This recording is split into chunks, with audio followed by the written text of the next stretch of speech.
Dr. Dre is in full effect, and I gotta tell y'all a little something. Eazy-E is down with us. MC Ring, you know he's down with us. DJ Yella is down with us. Arabian Prince, you know he's down with us. Tony A the Wizard is down with us. JJ Fag is down with us. Timmy T, you know he's down with us. DJ Pooh, boy, he's down with us. Toddy P and Spade, they're down with us. My boy Ice Cube, you know he's down with us. I like to mention, so pay attention to where I'm from, Compton, but the tapes are from the Rhodium. My name is Dre, listen while I play. And by the way, I'm also down with NWA. Yo, Steve at the Rhodium is down with us. Slanging funky tapes, it is a must. We're number one.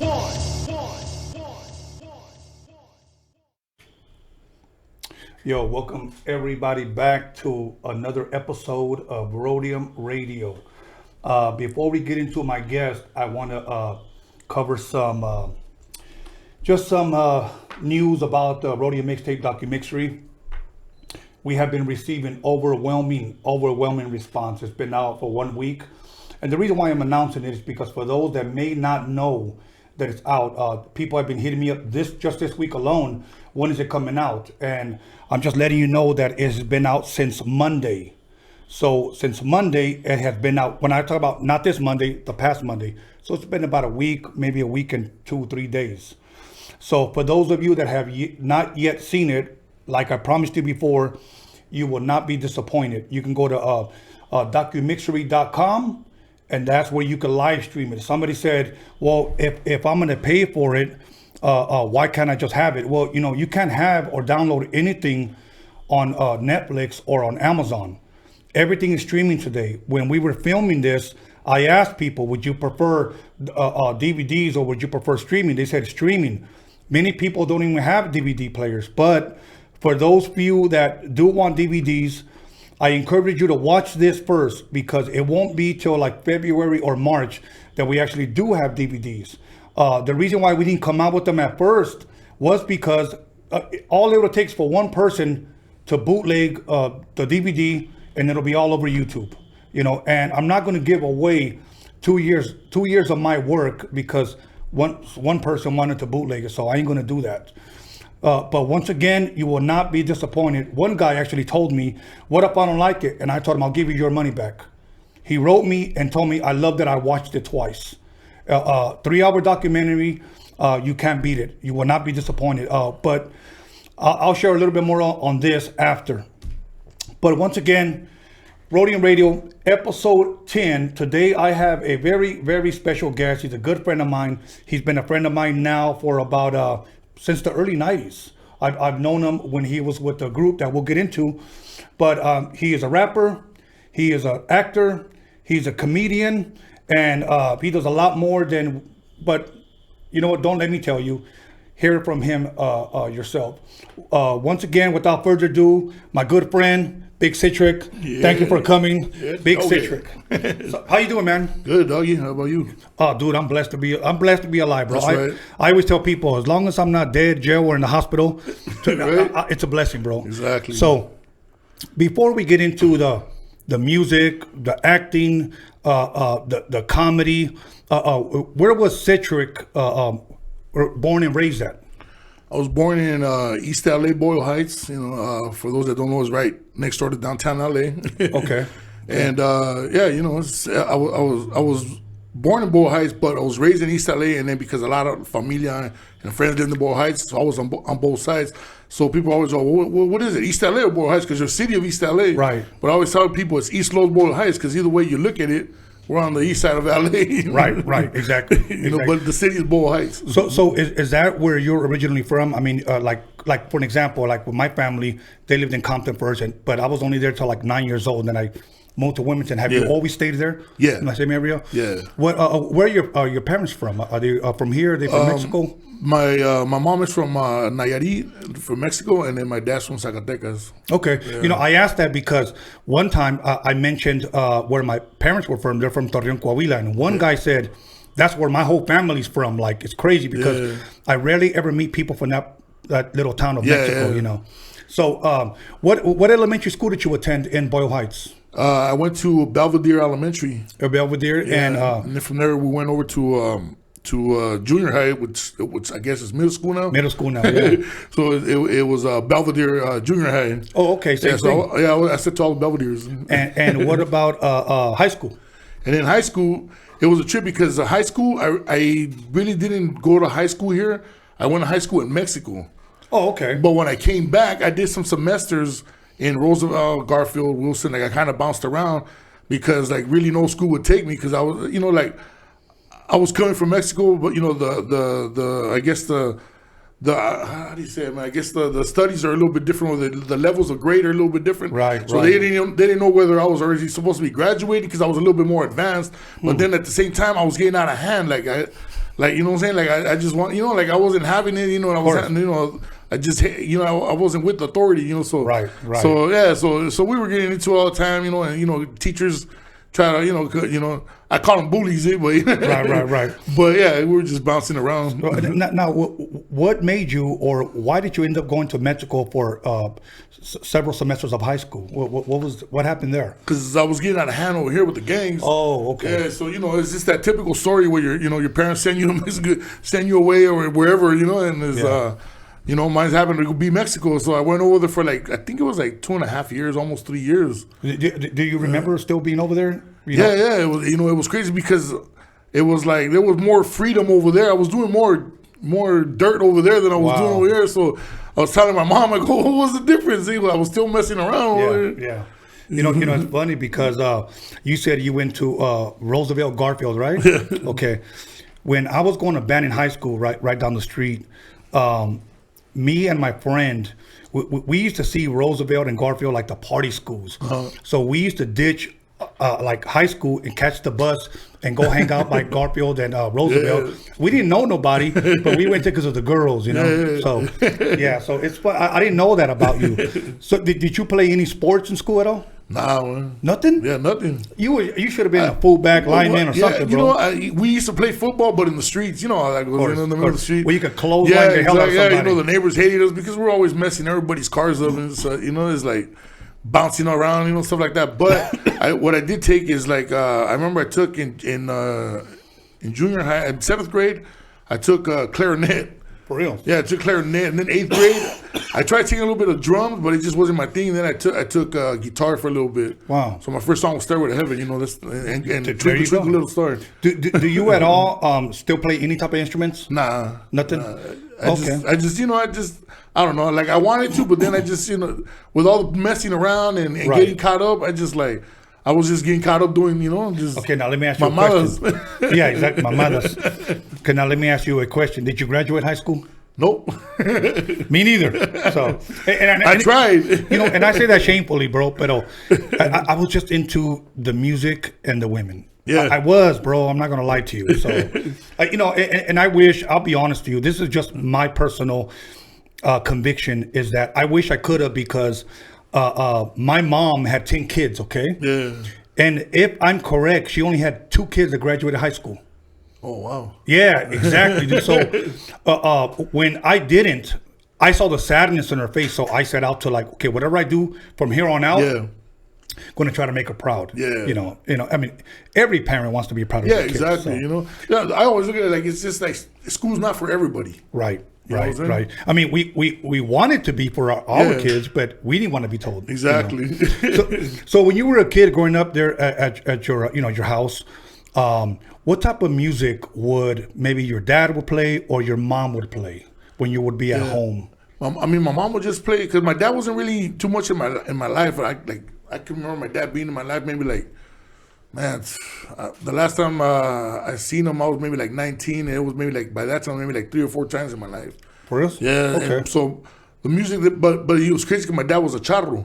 Okay. So he would, and he would sing, but he would sing a lot of rancheras and stuff like that. And my mom at home, she would play a lot of records like Angelica Maria and Vicente Fernandez and stuff like that. Would you say right now, because of your music career or the type of music that you've recorded in the past, would any of that you believe that played a major role or influenced you possibly for what you're doing today? I think the Spanish side of it, yeah, because it got to a point where where we started doing Spanish hip hop, you know. Okay. So I feel that a lot of the stuff that my mom would play influenced me a lot, and also going to Mexico helped learning Spanish because my Spanish was all jacked up, you know. Right. It was like what they say, you know, oh, you lo hablas mucho, you know, like right. all cut up, and that's what it was. But I learned it real good, and then so that helped me a lot, and then the influence, you know, my mom playing, you know, my mom would play a lot of like también.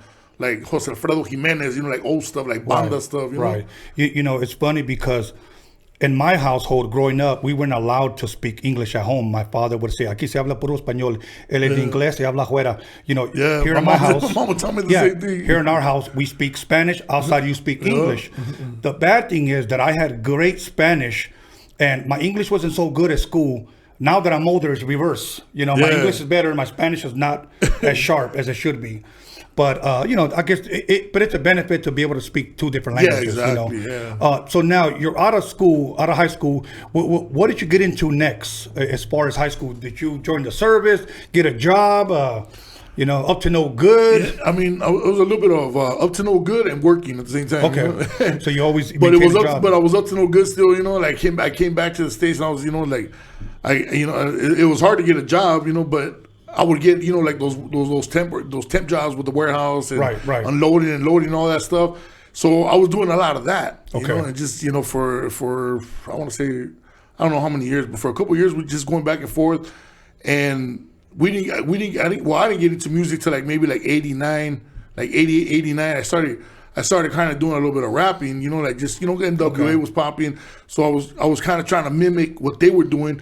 But all the homies in the hood, you know, would always say, like, you know, why you doing that? So that's a black man thing, you know? Yeah, exactly. Like, why you doing that, you know? Like, but they wouldn't get it, you know? So, like, I wouldn't, so I would kind of, like, just hold back and, you know, and just, like, try not to rap around them. Now, you know? if we can back up before that, what would you say, if you can remember, was possibly the first rap song, or what was it that you think you saw or you heard that influenced you, that you said to yourself, I want to start rapping, or I want to try it out, or got you enthused to look further into that? And well, yeah, you know what? I did skip a major part because I used to be breakdancing all the time. Okay. So you know, were you any good? Yeah, a little bit. You know, I don't want to brag too much, but yeah, you know. You can show me some moves after, okay? Yeah, maybe around the table though. Okay, that'll work. It's nice and smooth. But yeah, you know, we're doing a lot of popping was my thing, you know, and one of the songs that stood out that really caught my attention that I wanted to start really focusing on rapping was Nucleus, Jam on It. Oh, okay. Yeah, so that was, you know, I started hearing all, you know, that, and I was like, man, this is dope, you know, because in the beginning, there wasn't really no rapping in the beginning when breaking was going on. It was just the music. Right. You know, it was the fast electro funk exactly stuff. Like, you know, so then when all the like stuff like Nucleus started coming in and all that, you know, then I started like, okay, this is dope, you know? Right. Like I could probably try this, and then NWA later on comes in the mix, you know, a couple years ago, and I'm like, oh man, this is like, even then, you know, Frost came in and that, you know, changed everything. Just changed the game right there, man. Well, what would you say if there is a song back then that you might have heard that you said, oh, I got to look into this? I'll give you an example. Even though that there were already songs out there like Rapper's Delight and Rapture by Blondie, you know, but it wasn't really into I liked rap, but it wasn't until I heard that first It's Like That by Run DMC. Yeah, man, you know, it was funny because I usually tell people that when I was a kid, because if I'm correct, that album came out in '84. When I as a kid, when that album came out, people on the street called it gangster shit. Yeah. Because other than that, we had Melly Mel with The Message, Survival, and other songs, but that we were able to relate to because they were talking about the streets. Yeah, exactly. But it wasn't until that album. Was there a song or an album that you could say, that's it, this is what I want to do? Or was it a combination? It has to be NWA, Express Yourself. Because before that, like I said, I was getting into it like with Nucleus. And then after of course Run DMC, we're bumping Run DMC, but when NWA came in, it was like a whole nother. It was like, okay, I could relate to these guys, you know, because we were on the streets, we were slaying crack, we were doing all the shit they were talking about, you know. My bad. Of course. I don't know, there's cussing involved here. No, you can say whatever the hell you want. You know what I'm saying? But you know what I'm saying. So that's when I really like, okay, so then that's when we started talking about all the street stuff we were doing. Right. You know? You know, it's funny because whenever I didn't go to the studio when NWA was recording, me and Steve were doing the mixtapes. Okay, we started doing them in '87, and he would always tell me, "Man, you need to listen. You need to hear that shit that they're doing over there, man. They're going to get banned. They're going to get censored. They're going to do this. They're going to." And I was always like, "Well, take me. Let me, you know." So every so often when I would go, I would hear "fuck the police," and I was like, "Chingue su madre," like, you know.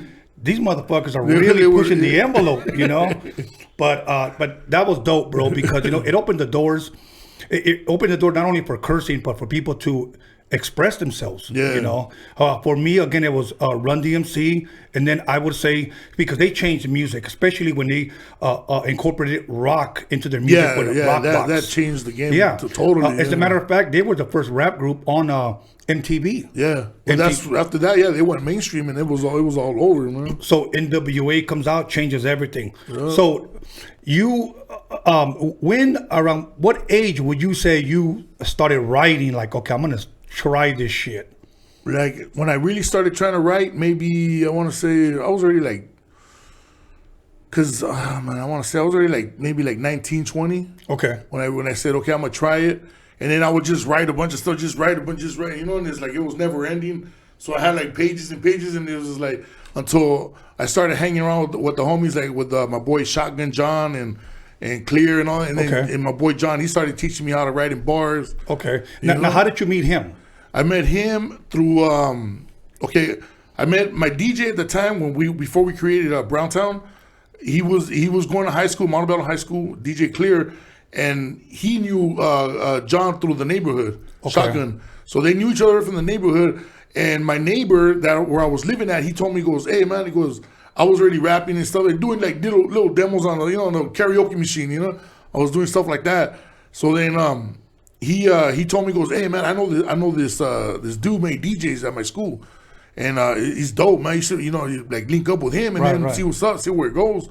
And then so he played on one of my demos, and then Clear called me up and he goes, "Hey man, let's link up and hang out, see what's up." You know, like come down to the garage. I got my turntables at the garage, and we'll just jump on the mics and see what we create. Right. We're like, okay, and he back then he was spinning the records, the instrumentals, a little piece, back and forth. Right. So him and Shotgun came to my pad, and then I followed them over. We lived in the same city, but just different neighborhoods. Right.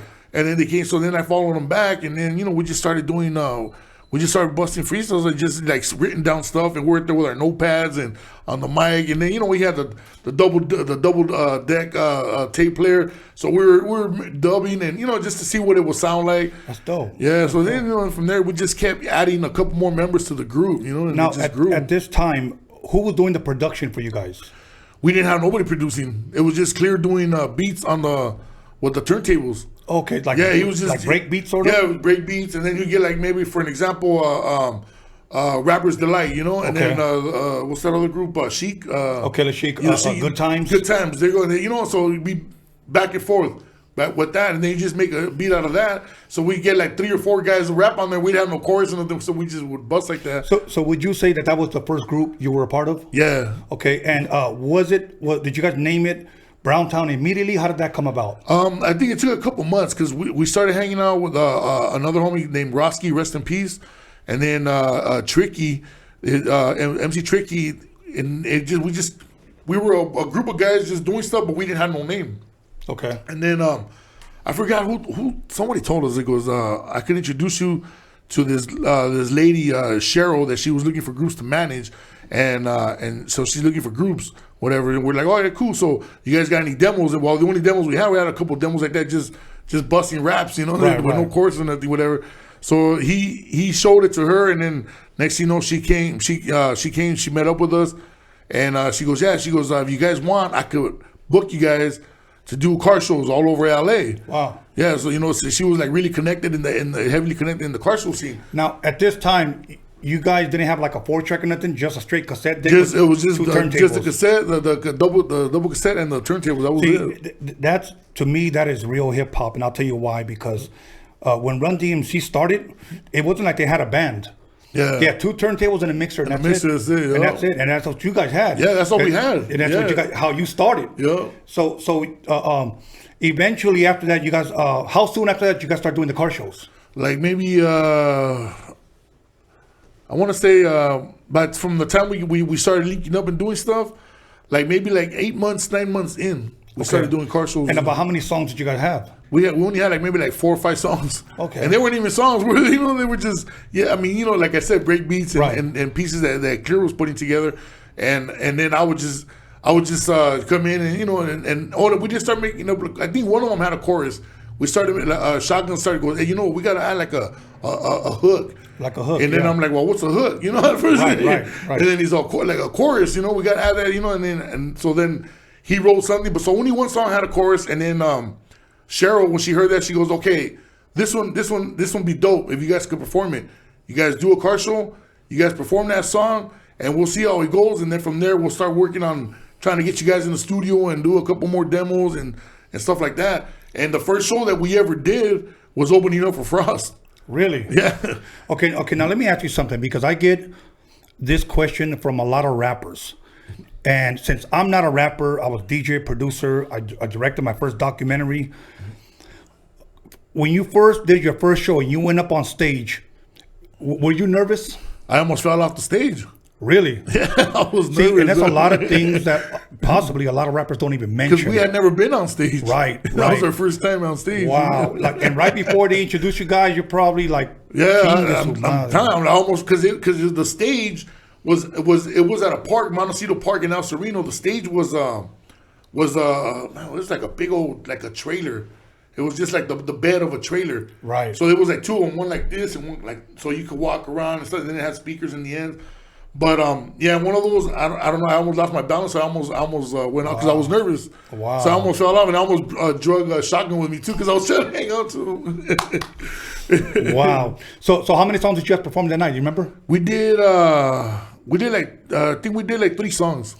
Now, after that, how soon was your next show? And did the nerves start going away, or was it always the same? You know what? It was kind of always the same. But the thing that would happen is that once I was on stage, like after like 2 minutes into the show, and the crowd responding or whatever, then the nerves, Okay. Like, now I would get into it. You guys are doing shows now. When does the name come up, Browntown? Well, I will say like right before I want to say like maybe like 2 weeks before we did that show. Okay. We did that show because we're like, well, we need a name, and Cheryl was like, you guys need a name. You guys got 2 weeks. You know what I'm saying? You guys. So we're like sitting around. I remember we're sitting around one night and we're just blazing and just chilling and drinking. And I used to blaze a lot. I remember that all the damn time, man. And I remember I think it was Shotgun and then the other homie Tricky. They were talking about like, well, we kind of look like a gang, because we're all just, everybody, we all had, at that time, we didn't have the bald heads, but we had our heads, like our hair was maybe like, right. I don't know, I remember. The half a centimeter. Right. Before the bald head came in. Right, before the bald head came in. Yeah, so we all look like cholos, so that at the same time, the homie goes, well, we kind of look like gang members, and, we might as well make it, like, call it Browntown, because we're all brown and this and that, and it just stuck. Yeah, we just kept it. We just said, let's do it. So you guys did a couple of shows. Now, I know at one point, if I'm correct, Clear started doing production. Yeah. How soon after that did he get a drum machine, or what was he using that? Because I'm trying to get up to that song, Dope House in the Ghetto. Okay, I think I want to say like maybe, I can't remember, maybe like 3-4 months after that, we decided that we needed a sampler because he was using the Gemini sampler with his turntables, Oh, okay. And I think it was like 3 or 4 months after that, we got the Roland W30. Okay. And you know what I'm saying? We kind of like asking around, like, what do you think about this machine? And a couple of people we knew had that, and they said, yeah, it works. It samples so much, but you could get a good sound, you tweak it, and so we got the W30. I remember me and Clear went halfers on it. And we went to Guitar Center, we got it, and then that for the first couple of nights I didn't see him because he was just stuck in the garage, just trying to figure it out, Yeah. And next thing you know, he started, he was sampling a bunch of stuff. Next thing you know, he sampled Wilson Pickett, I remember Mustang that. Sally. So then we were like tripping out, but it was just a loop. It was just a loop, and I was like, man, and we started rapping to it, and it sounded dope. So we're like, man, we got to do something to add some drums. So he started looking for break beats, and right. added the drums, whatever, and then next thing you know, we had around that time we had just met up with this other cat, Gerber Baby, you know, John Baranda. Gerber Baby, yeah. Yeah. So we had met up with him, and he liked it. He heard it, and he liked it, and he goes, you know what, we could take it to the studio and fatten it up. So we went to a few different studios before we actually got to SKANLESS. Okay. You know, so we were like at Kitchen Sink in Hollywood, and then there was, man, I remember we I think the first time we ever tracked it was at Bob Dog. You remember Bob Dog? No. Yeah, he had a studio, and man, I forgot. It was like, I think it was Compton or something, man. But this guy, he used to produce a bunch of groups from out there, you know. Okay. And so he had a little studio, and I remember we tracked most of it there. Then we took it to Kitchen Sink. Then we tracked, like, added more stuff to it. So and then he hooked us up with Tim Reed. I remember. Yeah, Tim Reed. And then he hooked us up with Tim Reed, and Tim Reed heard it, and he liked it, and he was all like, you know what, let me add something to it. And then he asked Clear, is it cool? And then Clear goes, yeah, you know. So then Tim Reed added his flavor to it. Right. And then by the time, and then we demoed it up, we wrote to it, and we wrote a couple different verses to it, you know, until we finally were happy with the verses. And then we ended up taking it over to SKANLESS. That's when John Browner goes, hey man, I know there's this one cat, Steve Yano, he has a badass studio. You guys go in there and we'll retract the vocals again. Mm-hmm. You guys already have it down tight, so you guys go in there and knock it out quick. Dope. Yeah, so then that's when we went over to Steve Yano's. Now let me say something for those people that may not know possibly who Tim Reed is. Tim Reed, that's Tim Reed Jr., his father, for all you old school heads, was on WKRP in Cincinnati. Yeah, TV show. And his son is the one who helped put that song together. Yeah. Okay, he added to the track. Around what year was this now that you guys went to Steve's? Do you remember, like, roughly? Roughly, I want to say it was already like maybe like late 91. Okay. Like late 91. Yeah. That was possibly around the time that our High C album dropped.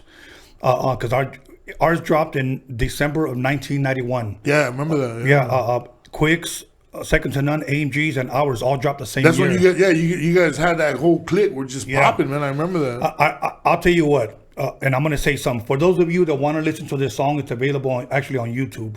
It's called Dope House in the Ghetto by Browntown. It wasn't Browntown Looters at the time. It was Browntown.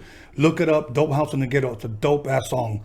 I remember I pull up to the studio, and somebody's bumping that shit. You know?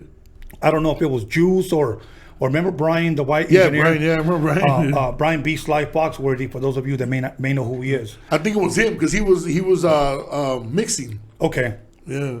I walk in and I hear the Shotgun, at the time it was Shotgun, rapping, and I'm waiting by the door just to listen, you know? Yeah. And then you come in, and then I hear the hook, and then you come in again, and the chemistry there, bro, was so fucking incredible, bro. Yeah, like I really felt it. It's kind of like when I felt and when I heard the Proper Dose stuff. Yeah.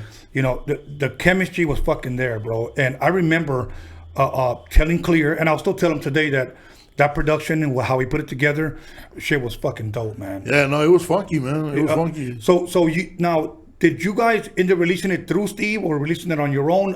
How did that come out? Because it did come out, right? Yeah, it came out. What happens is that dude, John Baranda, Gerber Baby. Okay. We call him the Gerber Baby because he looked like the baby on the baby jars. But anyways, we knew a guy. We used to call him Baby Cock. Don't tell us why. But yeah, John had his own label called Explicit Entertainment or Explicit Records at the time. Explicit. It was a little independent record label. Okay. You know?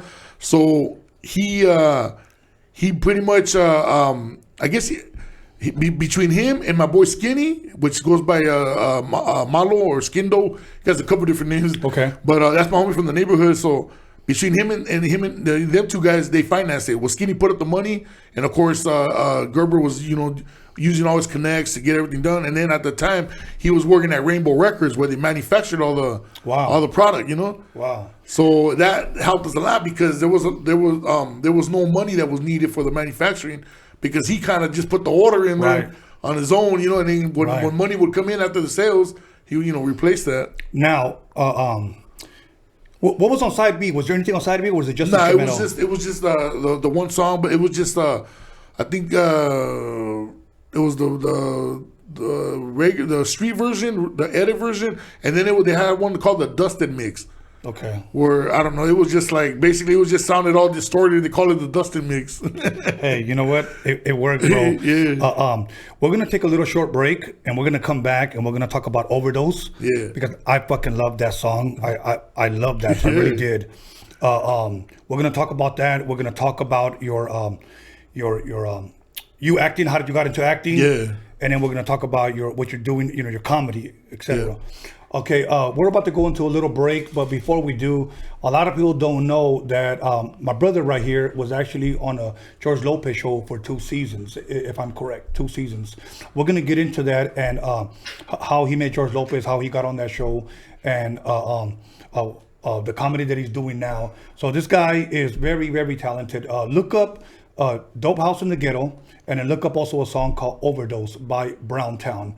And we'll come back after this 10-minute break. So stay tuned, call somebody, text somebody, page somebody, and I always say slap somebody, and let them know that Big Citric is in the building. We'll be back. Wow. The instrumentation of, or the importance of the Rhodium Swapmeet and the mixtapes in the careers of Eazy-E and NWA and Dre and Yella and a lot of other folks too, even Battle Cat, was very, very high because, again, they needed an outlet, particularly when people weren't really checking for them and that sound that they were trying to create elsewhere. At the Roadium, you had at least a way to mass market your stuff and have people listen to it and give it an opportunity and give it a chance. And because Steve believed in and already had a relationship with Dre and Yella, he was more open to allow them to do that. And they were doing mixtapes for him too. Dre was doing them, Yella was doing them. So you could squeeze in, or they can squeeze in or sneak in some of that NWA stuff. So when people bought the mixtapes, and they heard the songs in there, yo, what's that song? It's dope. I want to hear that again. So it was a way to really market NWA and market the material that they had that wasn't getting, let's say the radio play or getting the distribution that it needed at that time. Steve is definitely a part of the beginning. And he was there, gave everybody a voice. And that was in the beginning. It gave everybody inspiration to want to do more, like you. Made you want to do more, like me. Made me want to do more, like you. Everybody, Ren. It goes down. The list is so long on how the Rhodium Swapmeet inspired people to be able to put music out because people couldn't put music out there. You know what I'm saying? So if you get your little song and you put it on the Rhodium Swapmeet, it'll be all over LA. You know what I'm saying? You didn't have to press up no records back in there. Well, you did, but if you got them to Steve, they would be on the mixtape because he would put them on the mixtape. And I remember he was bringing the big crate, and Steve, you get the crate and put them diamond style, and he would pick them up, give them to Drake, 4-track. They had the 4-track right there, and Steve would just sit there the whole day. They sit there the whole day. So I just remember that. I mean, a lot of stuff happened back then. We went our separate ways. But at some point, I still always remember. It's like your first grade teacher. You know her name. Check it out, right about now, Dr. Dre's on the wheels, and I'm about to cold tear shit up. AOT, you got a level? Steve, hit record, man. Get busy with Easy and Tony A on the 12 Techniques. See? Here's a little something about a nigga like me. They never should have let me try and take from the stage. Yo, this is your main man name.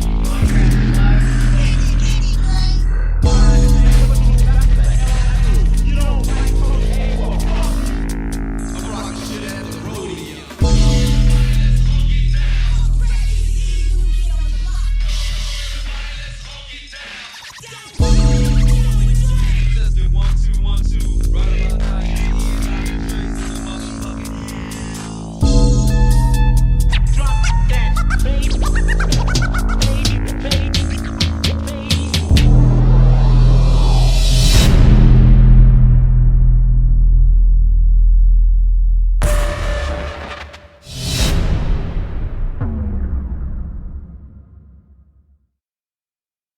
Right about now, Dr. Dre is in effect.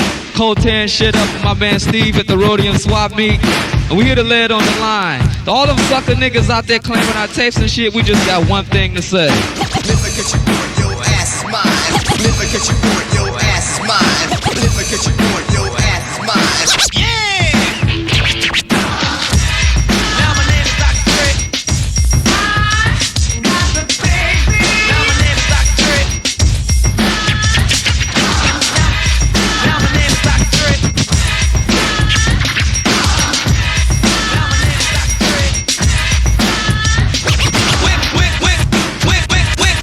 Went to a party in West LA. Wanna learn a new dance, that's what you say. What is a new dance that can't be matched? So just step to the floor and do the cat. Here it come, here it come, here it kitty come, come. Here it come, here it come, here it kitty come, come. Y'all heard, take it from the top. Get that shit, new chop. Power move on. If you mess with me,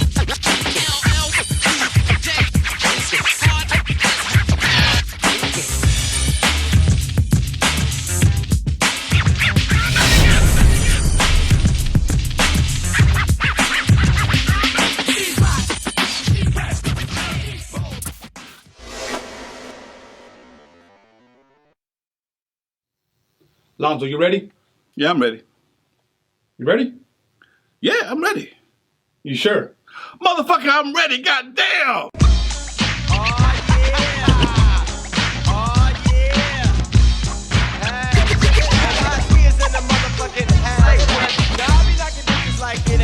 Cause I'm a player motherfucker named DJ Quick. It's a full-time jack move. Till he show yo, homie, make the track move. Freestyle, meanwhile, keep the beat changing. Sweat dripping, girl, it's a little bit walked in the house, got shot. 1, 2, 3. Motherfucker, don't down this shit. Granddaddy.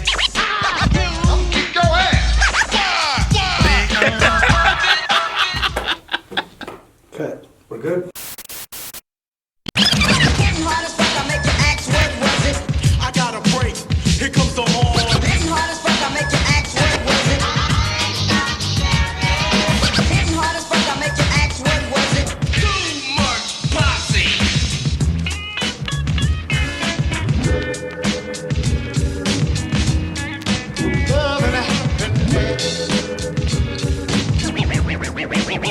Good God. Tony.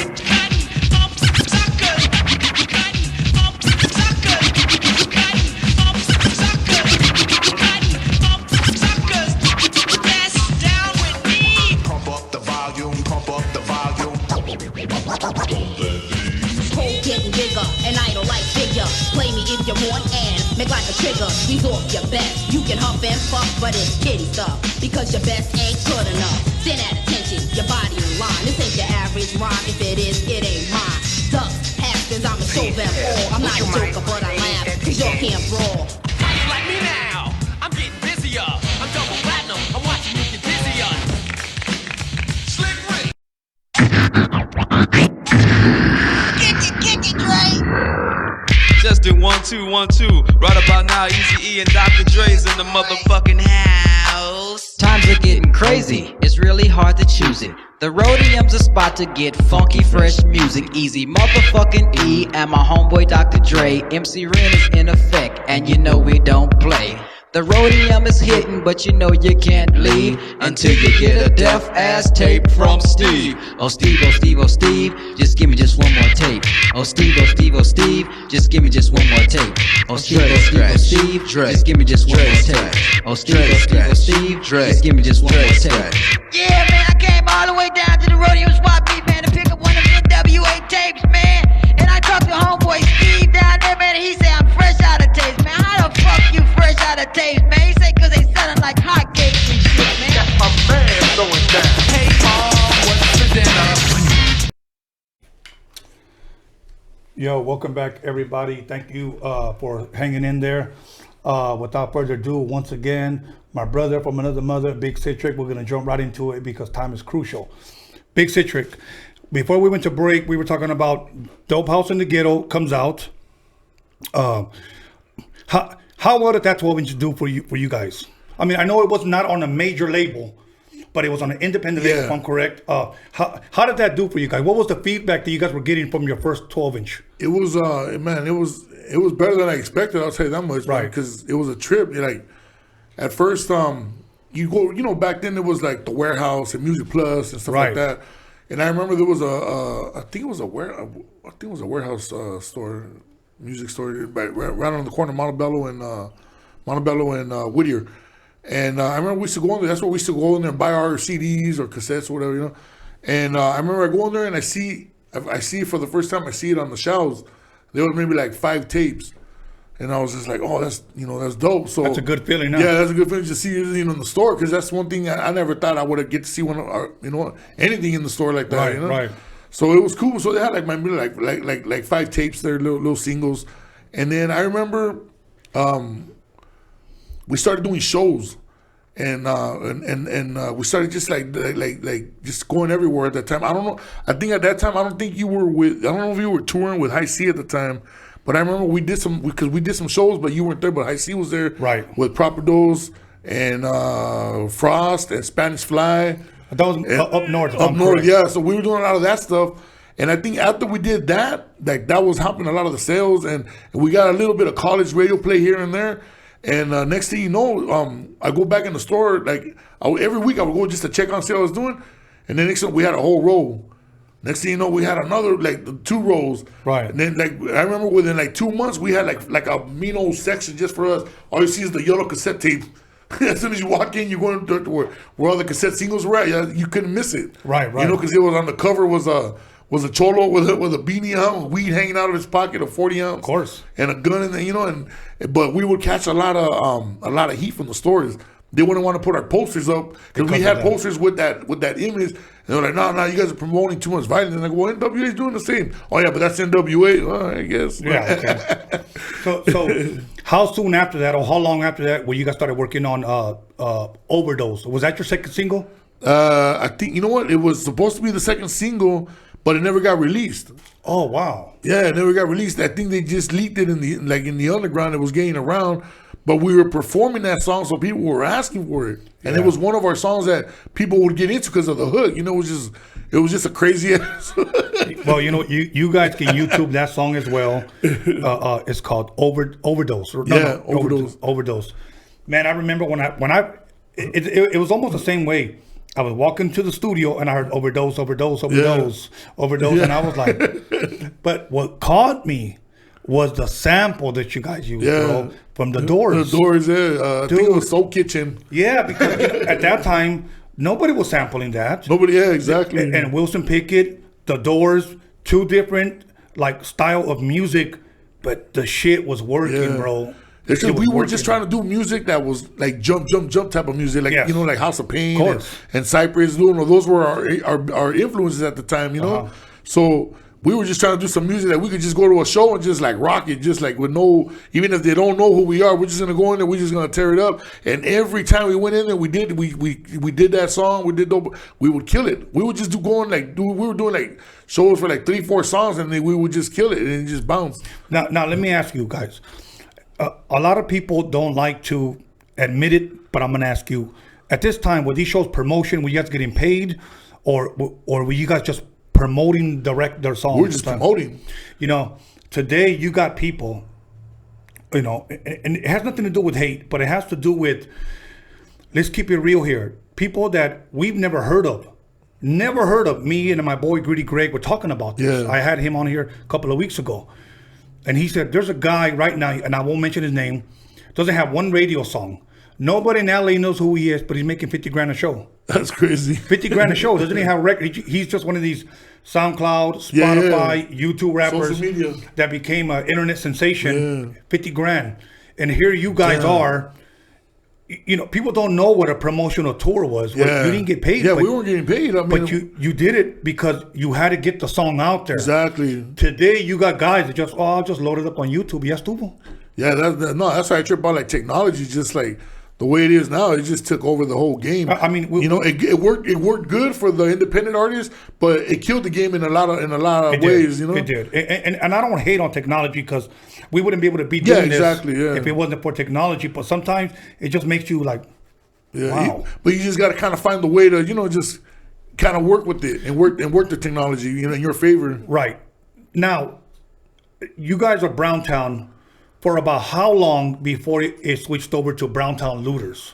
I want to say like, maybe like probably like a year after. Because what happened is with that single, like from what I know, that single, like I think it went gold, man. But because there was a lot of mamadas going on, and a lot of a lot of bullshit that our manager and label wasn't keeping us up on game, and we were getting fucked. Like they always say, if you don't get fucked in this business, at least once you're in the wrong business. Right. So I guess that was our we got fucked. At least use Vaseline. You know what I'm saying? Exactly. But it kind of died out because we didn't follow up right away with the full album. Okay. Because we parted ways with that guy because he was just doing us wrong, and it was just like we just felt like we're doing all this work, but we're not seeing anything, back. Let me say this. Much props, first of all, to good managers, good agents.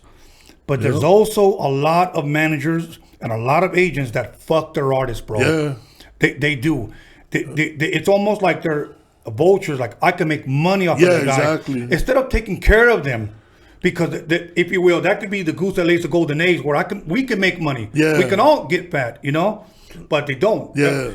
¿Cómo se la puedo meter? How can I stick it to this guy? They just think about the crumbs. They're not thinking about the big picture, the whole pie, man. Right. No, you're right. And then the problem was too that dude was our manager and he was running the label.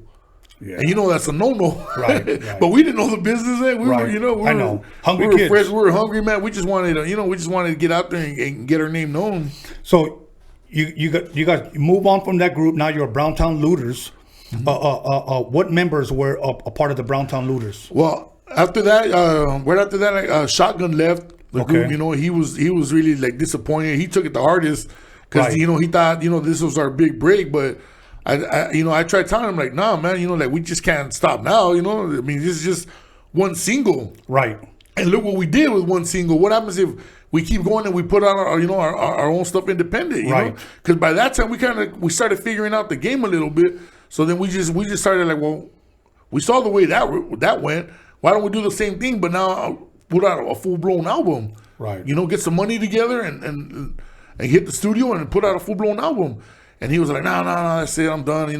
And so he quit rapping for a while. Okay. And then after that,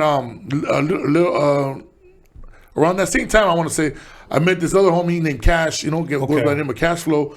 And we started, just chopping it up. We started vibing, and he rapped, and he was half black, half white, but he wasn't. But he looked brown, so we were like, well, you got to, you want to be part of the crew, don't you? And then around that same time is after like the riots went down and all the looting, and then, we were out there in the riots too. So after that, we're just like, well, we should just adapt that name and shit. Why not? And we just call it Browntown Looters. Now, how long did Browntown Looters last?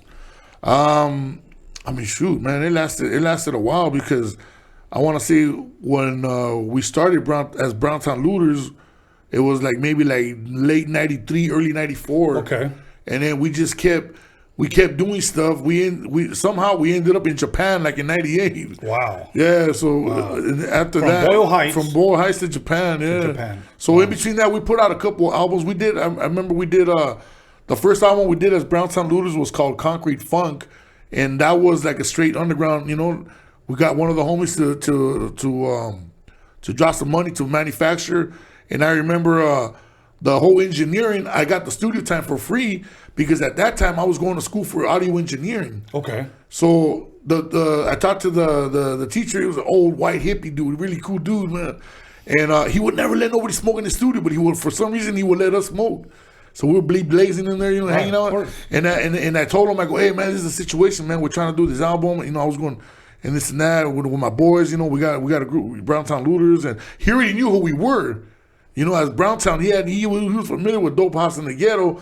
So then he goes, damn, that's you guys? Yeah, man. He goes, but we're trying to do a full blown album now. and well, you know, we need some studio time. And he goes, well, I'll tell you what, look, this could be your studio project. In other words, you know, you co-engineer it. I'll tell you what you got to do. You engineer that sucker, and you don't got to pay nothing. Wow. He goes, I'll put up everything, you know, the reels and everything. He goes, and this will be your class project. You know, so it was already, everything was included in it. So I was like, cool, let's do it. So he taught me how to do digital editing, and you know, like when the computers weren't even in the studios yet, he was one of the first guys to have a computer in the studio. Wow. And doing digital editing. So I learned how to do all kinds of crazy shit. You know, let me share something with you about that. One guy that I believe was way ahead of his time was a guy named Donovan, the dirt biker Smith. I remember him. He was the engineer for the NWA stuff. That was his sound off of those albums, from the Michelet, the DOC, the JJ Fad, the Eazy-E, the NWA album. That was his engineering sound. When we started tracking in there, I remember going in there like around 88. That's when I first saw him with a big old computer. And he was already using computer in the late 80s. Yeah. Like, so he was somewhat ahead of his time. He was already dead. Yeah, so, but I didn't know what the hell that was. Yeah, not too many people had that. Yeah, no, not too many people. So you now working on it, engineering, or if you will, your own projects. Now, how long did Browntown Looters last before you ended up going solo? Well, what happened is that we put out another album after that called Live and Learn, which was strictly for Japan. Okay. Yeah, we got a record deal out there. Wow. So yeah, after we did we were out there for like a week, almost 2 weeks, and then after that, like I said, we got that record deal out there. We did that album just for Japan, but then we ended up releasing it on cassette out here, and Japan released it on CD, and we only printed like 1,000 cassettes, but it did really, really good out there. And then we did a couple compilations in between.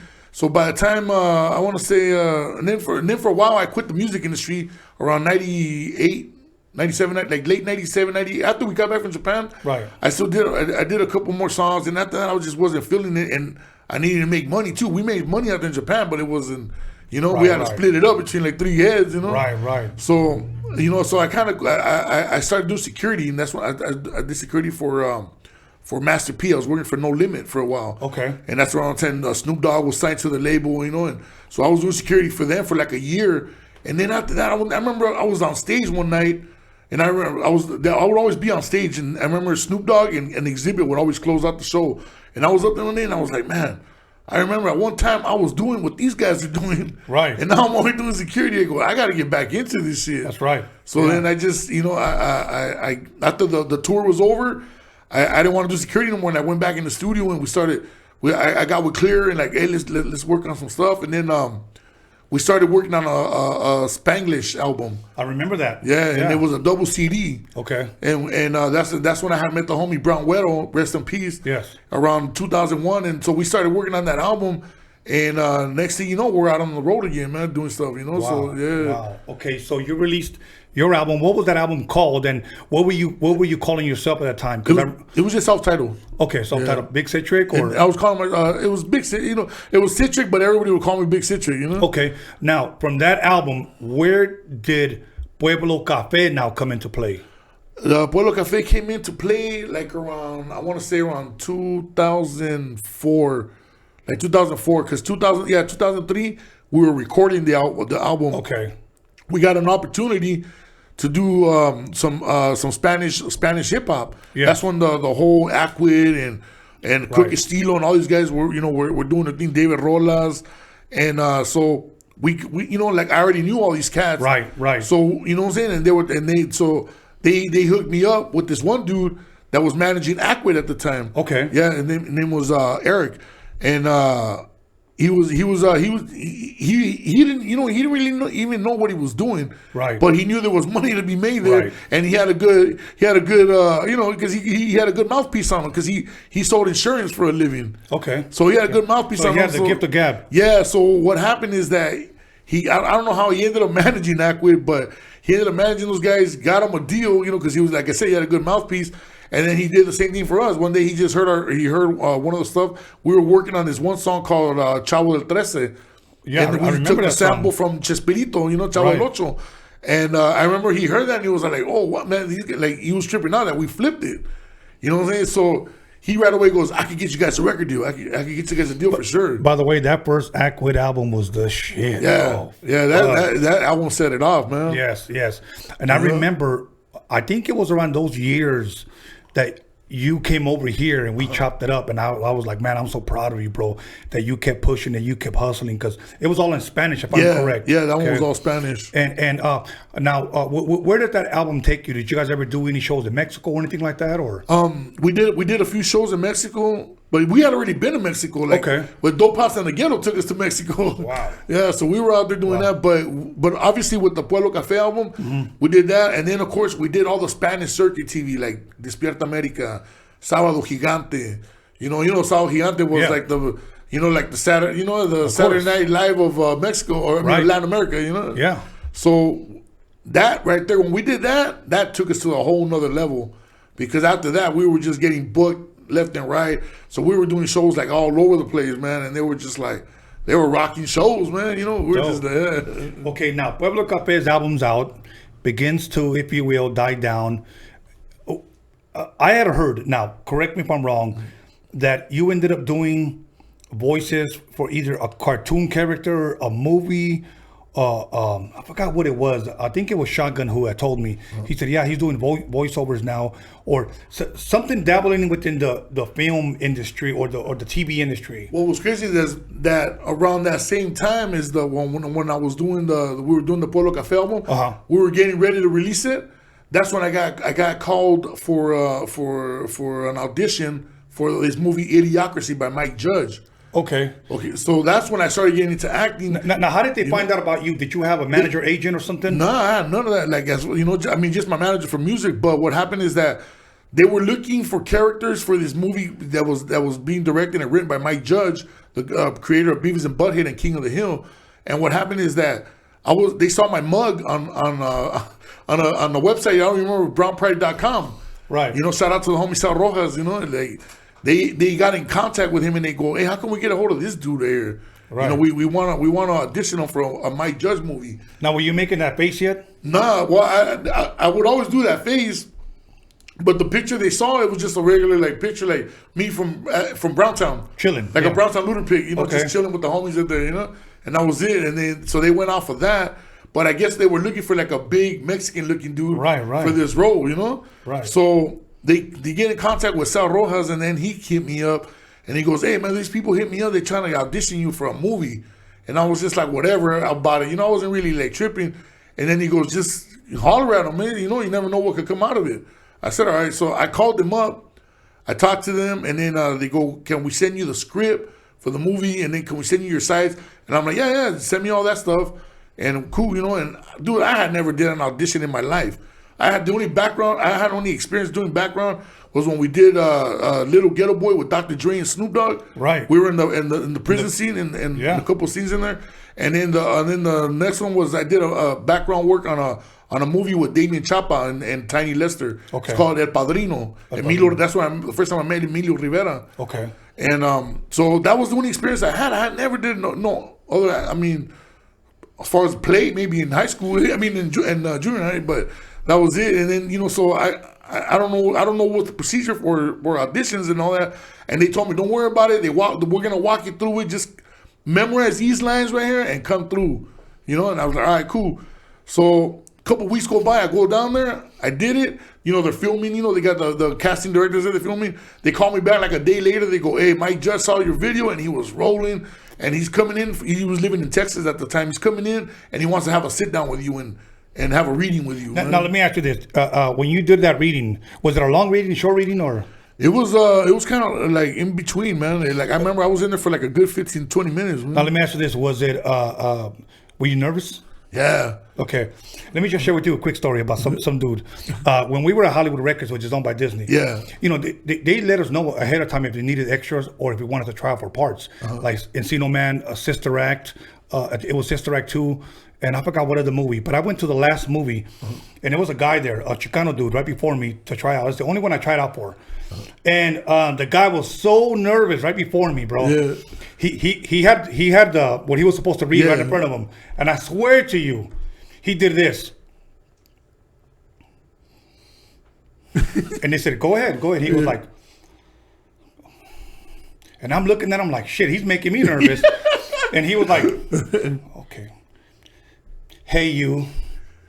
That was his only line. That was his only damn. And he was so nervous that and I was like, oh, hell no, I'm not doing this shit. Yeah, dude. But that was his only, and he couldn't even get it out. That's how nervous he was, bro. So they just, okay, we'll call you. Usually if they say that. Yeah, you already know how that goes. Yeah. So how soon after that they called you back? Did you start filming? Well, Mike, like I said, Mike came in. We sat down, and then Mike made me read for like 3 other parts. And I was just like, that, but I don't know those lines. Nah, don't worry about it. Just read them. And it was like, all right, so I read them, whatever. And then I want to say like a month after that, I get a call because at that time I was working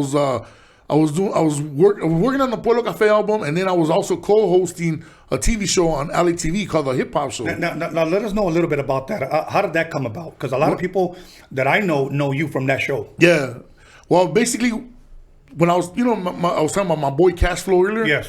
Him and I used to do a show on public access in East LA. It was called Buena Vision at the time. We were calling it Underground Flavor. Okay. And so we would basically do like what MTV and BET were doing, But all we had, it was like maybe, I want to say, man, we started doing that like in, wow, man, I'm trying to think, man. Like, roughly, I want to say like maybe like this had to be already like in the late 90s, man, like 90. 98, 99, around there. So this was like the Chicano BET. Yeah, but the thing, we were playing everything, They were playing like Dub C, we played, Frost, and we mix it up, with like some Cube and all that. Because we started getting smart. Somebody told us, dude, all you have to do is just call these labels, tell them you have a show, and they'll send you all these videos. We're like, what? We're dubbing all the videos from MTV at the time and just throwing them on. Wow. You know what I'm saying? So, yeah, so then... hey, you were hood. And we did that. And what happened is that after a couple years, the producers from there, they moved over to LA TV. The producers that were they had a show called Illegal Interns, and they were also the producers for everything that was going on on public access there. So they get booked over to LA TV. Now they're working they're on payroll on LA TV, and LA TV was a small little station. It was on you could get it like on 52 and you had to move the rabbit ear antennas. Of course. And they started working over there. Next thing you know, they go, hey, we need shows.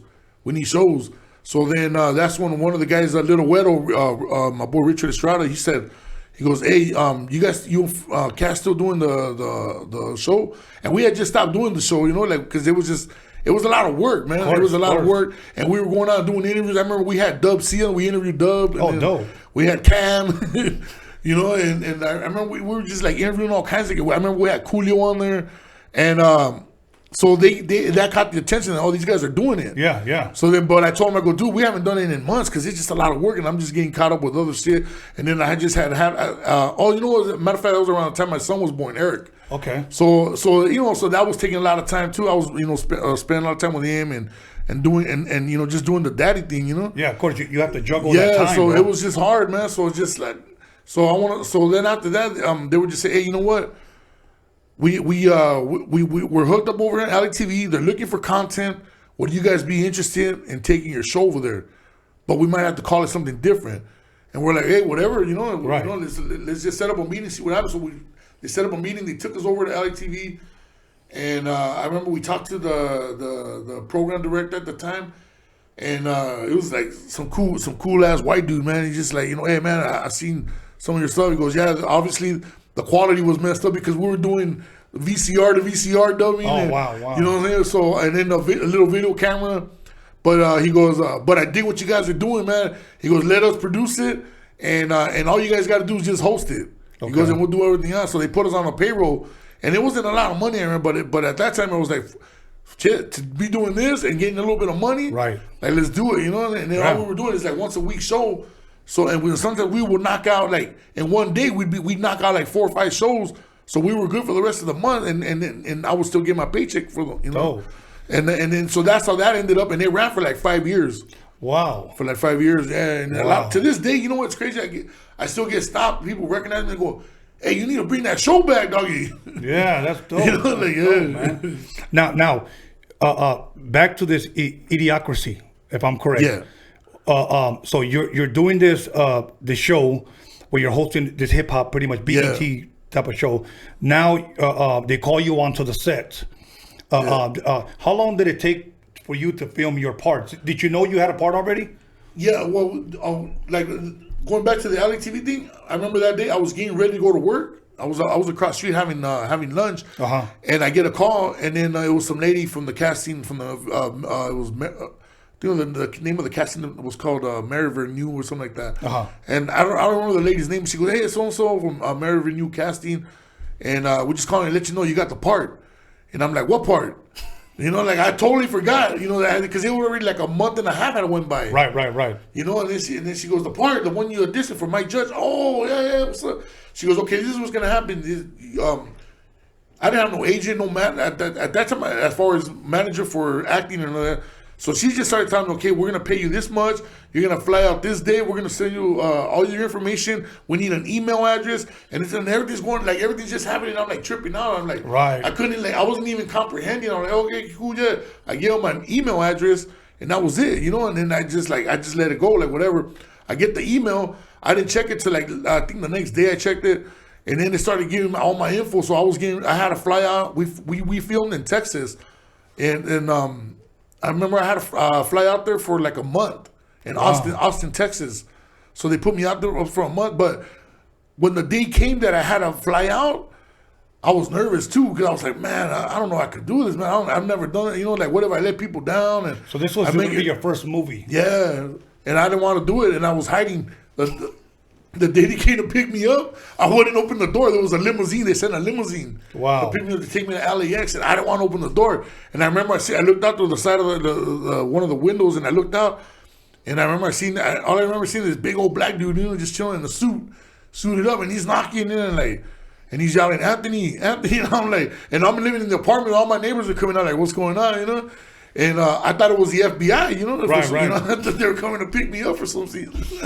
For something dirty, dirty, but I was like, I'm trying to like put two and two together. But I didn't know that they were going to they didn't tell me they were going to send a limo service to go get me. I didn't know it was going to be like that. Yeah. I thought I was just going to have to fly, go to LAX and check myself in and all that. And no, it turned out that they were going to have somebody do all that for me. And so everybody's blowing up my phone, my manager. It was Anthony. They're calling me. They're calling, where you at? They're leaving messages on my voicemail, and I'm like I was scared, dog. I didn't want to do it, man. And then my boy, rest in peace, Brown Weddle, he told me. I called him up and I go, what should I do, Dougie? He goes, dude, just go, man. This is Mike Judge. Come on, man. This is like it could open bigger doors for you, man. It could be a whole nother world for you, man. Right. You know, and the thing is, I don't want to let people down too because at that time. We were getting ready to do the drop the Pueblo Café album, the Busca Oro, that's what it was called. Okay. The all Spanish album. So we were getting ready, man, they had everything already lined up. The tour, of course, the Miami stuff that we were going to do with all the Spanish circuit, all the TV. They had everything lined up. And I go, well, if I go do this, then, you know, all this, I'm letting all my homies down because now everybody else is depending on me. You know, because I had Weddle with me, I had Clear with me, I had my boy Ace. Right. And we're all rolling together as a unit, you know, because they all had something to do with the group. Right. You know, even though it was all me rapping, but they all had something to do with it that I needed all them guys. Right. You know what I'm saying? So that's kind of like money out of their pocket, you know, because we're getting ready to go on tour, everything, man. And then so my manager goes, dude, don't worry about all that, man. I already talked to the label. The label said, go handle it, man. He goes, don't trip. They're going to back everything up for a month later because I was going out there to Austin, Texas for a month. And I went out there for a month, man, and we shot I think all my parts were shot like in 3 weeks. And then after that, they wanted to keep me there for another extra week just in case. So they paid me for a whole week just to hang out, and do the town because. That's when you wore that wig, look like Ron Jeremy. They got me the wig, the Ron Jeremy look. You know, they did a custom wig and everything. I had to go somewhere in Long Beach. There was some lady that does wigs for like all these movies and all these actors. So they went over, they measured my head. And That's dope, man. That's dope. Yeah, it was a trip. Okay, here's what we're going to do. We're going to take a break, okay?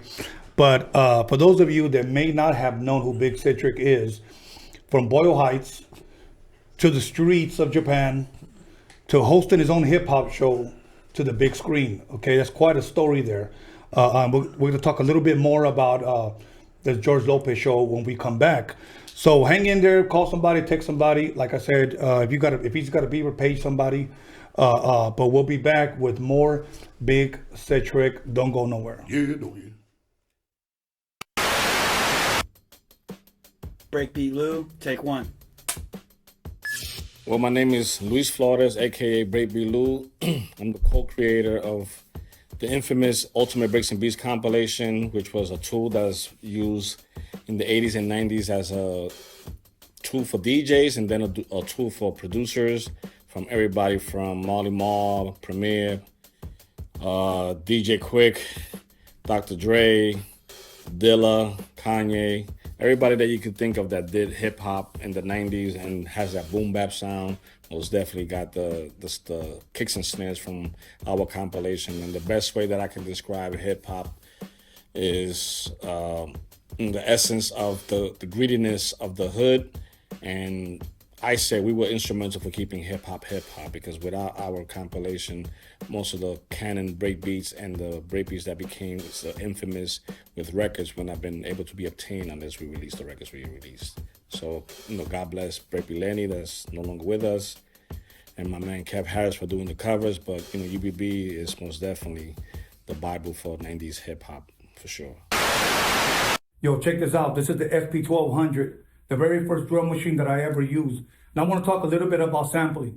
I took Impeach the President from the Ultimate Breaks and Beats. I'm going to play it for you so you can check it out. Now, I like to tell these young cats, when you sample something, don't just loop it, but actually make it your own. Flip it or remix it, if you will. Make sure that though it sounds the same, it's different. For an example, I took it and I flipped it.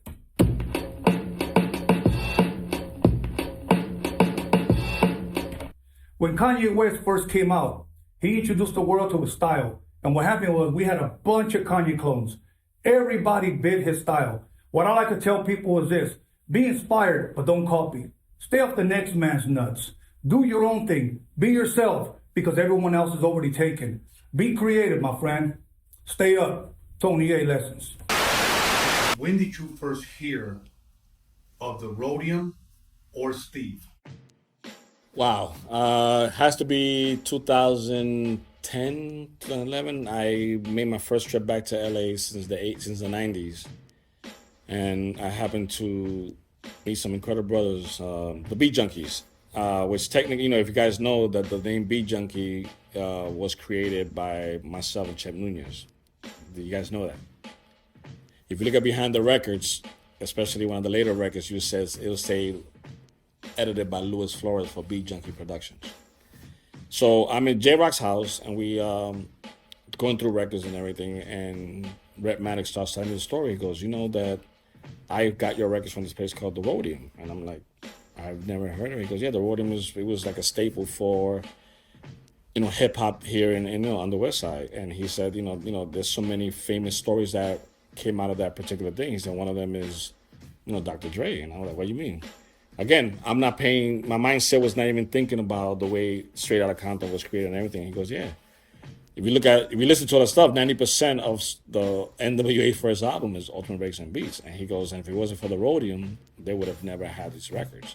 And he said there's a story being told that, with the way Easy and Dre met was at the Rhodium. So that, for the last 7-8 years, that's what I've been hearing. The Rhodium's been that staple of, or the connection between Ultimate Breaks and Beats and West Coast hip hop.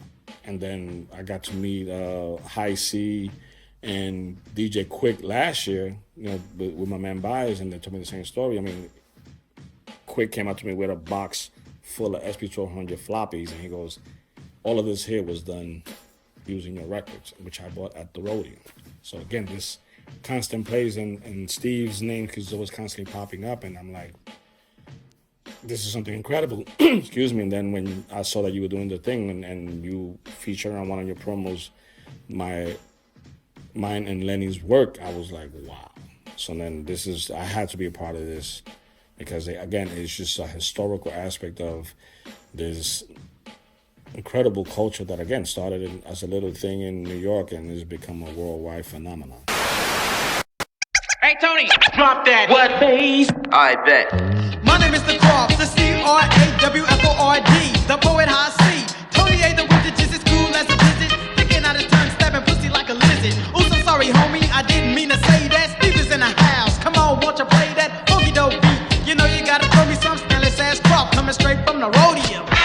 are now about to witness Tony 8. Tell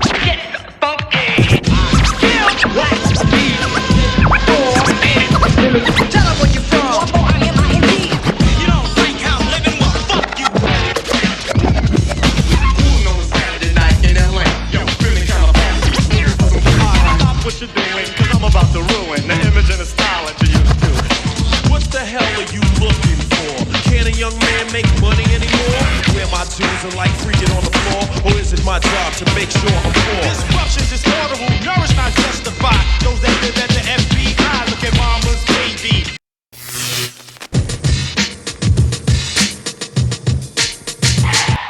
Bust it. Yo, this is Young MC, and I'm kicking it here at the Rhodium with Steve and the Wizard Tony A. And I want y'all to check this out right quick. Now, I'm at the Rhodium, making my way, chilling with Steve and the Wiz Tony A. Beats are dope and the rhymes are real proper, known all around as a real showstopper. Young MC is the title I hold. Give me wax and I'll make it go. Steve came by, so I gave him juice, but now it's time for Tony A to get loose. Yeah, right. Get down, motherfucker. Cool and not a bore, and I'm looking for some action. But like Mick Jagger said, I can't get no satisfaction. Mirror, mirror on the wall, tell me, mirror, what is wrong? Can it be my daylight clothes or is it just my daylight? Everybody shake your butt. Everybody shake your butt. Everybody shake your body.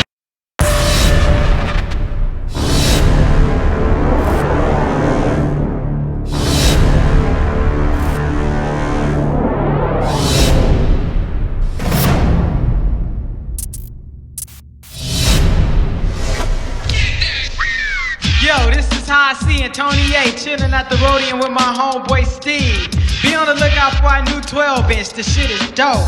Yo, I like to say what's up to my homeboy Dre, my homeboy Prince of Jazz, and the girls with the big ol' ass. So Trip, I'm about to bust one more time to let y'all niggas know just what's on my mind.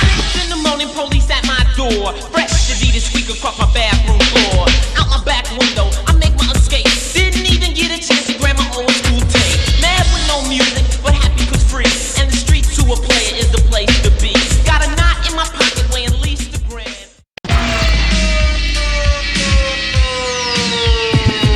Ice Cube getting dumb at the Roadium with the funky drum, and you know my man Steve can get some.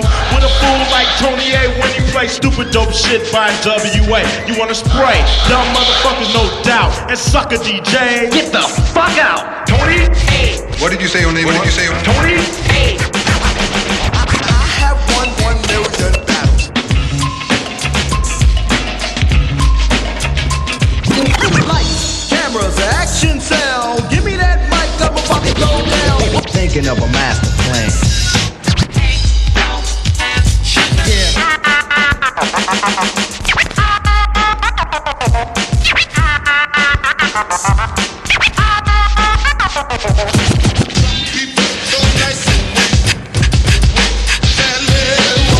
This story's funny.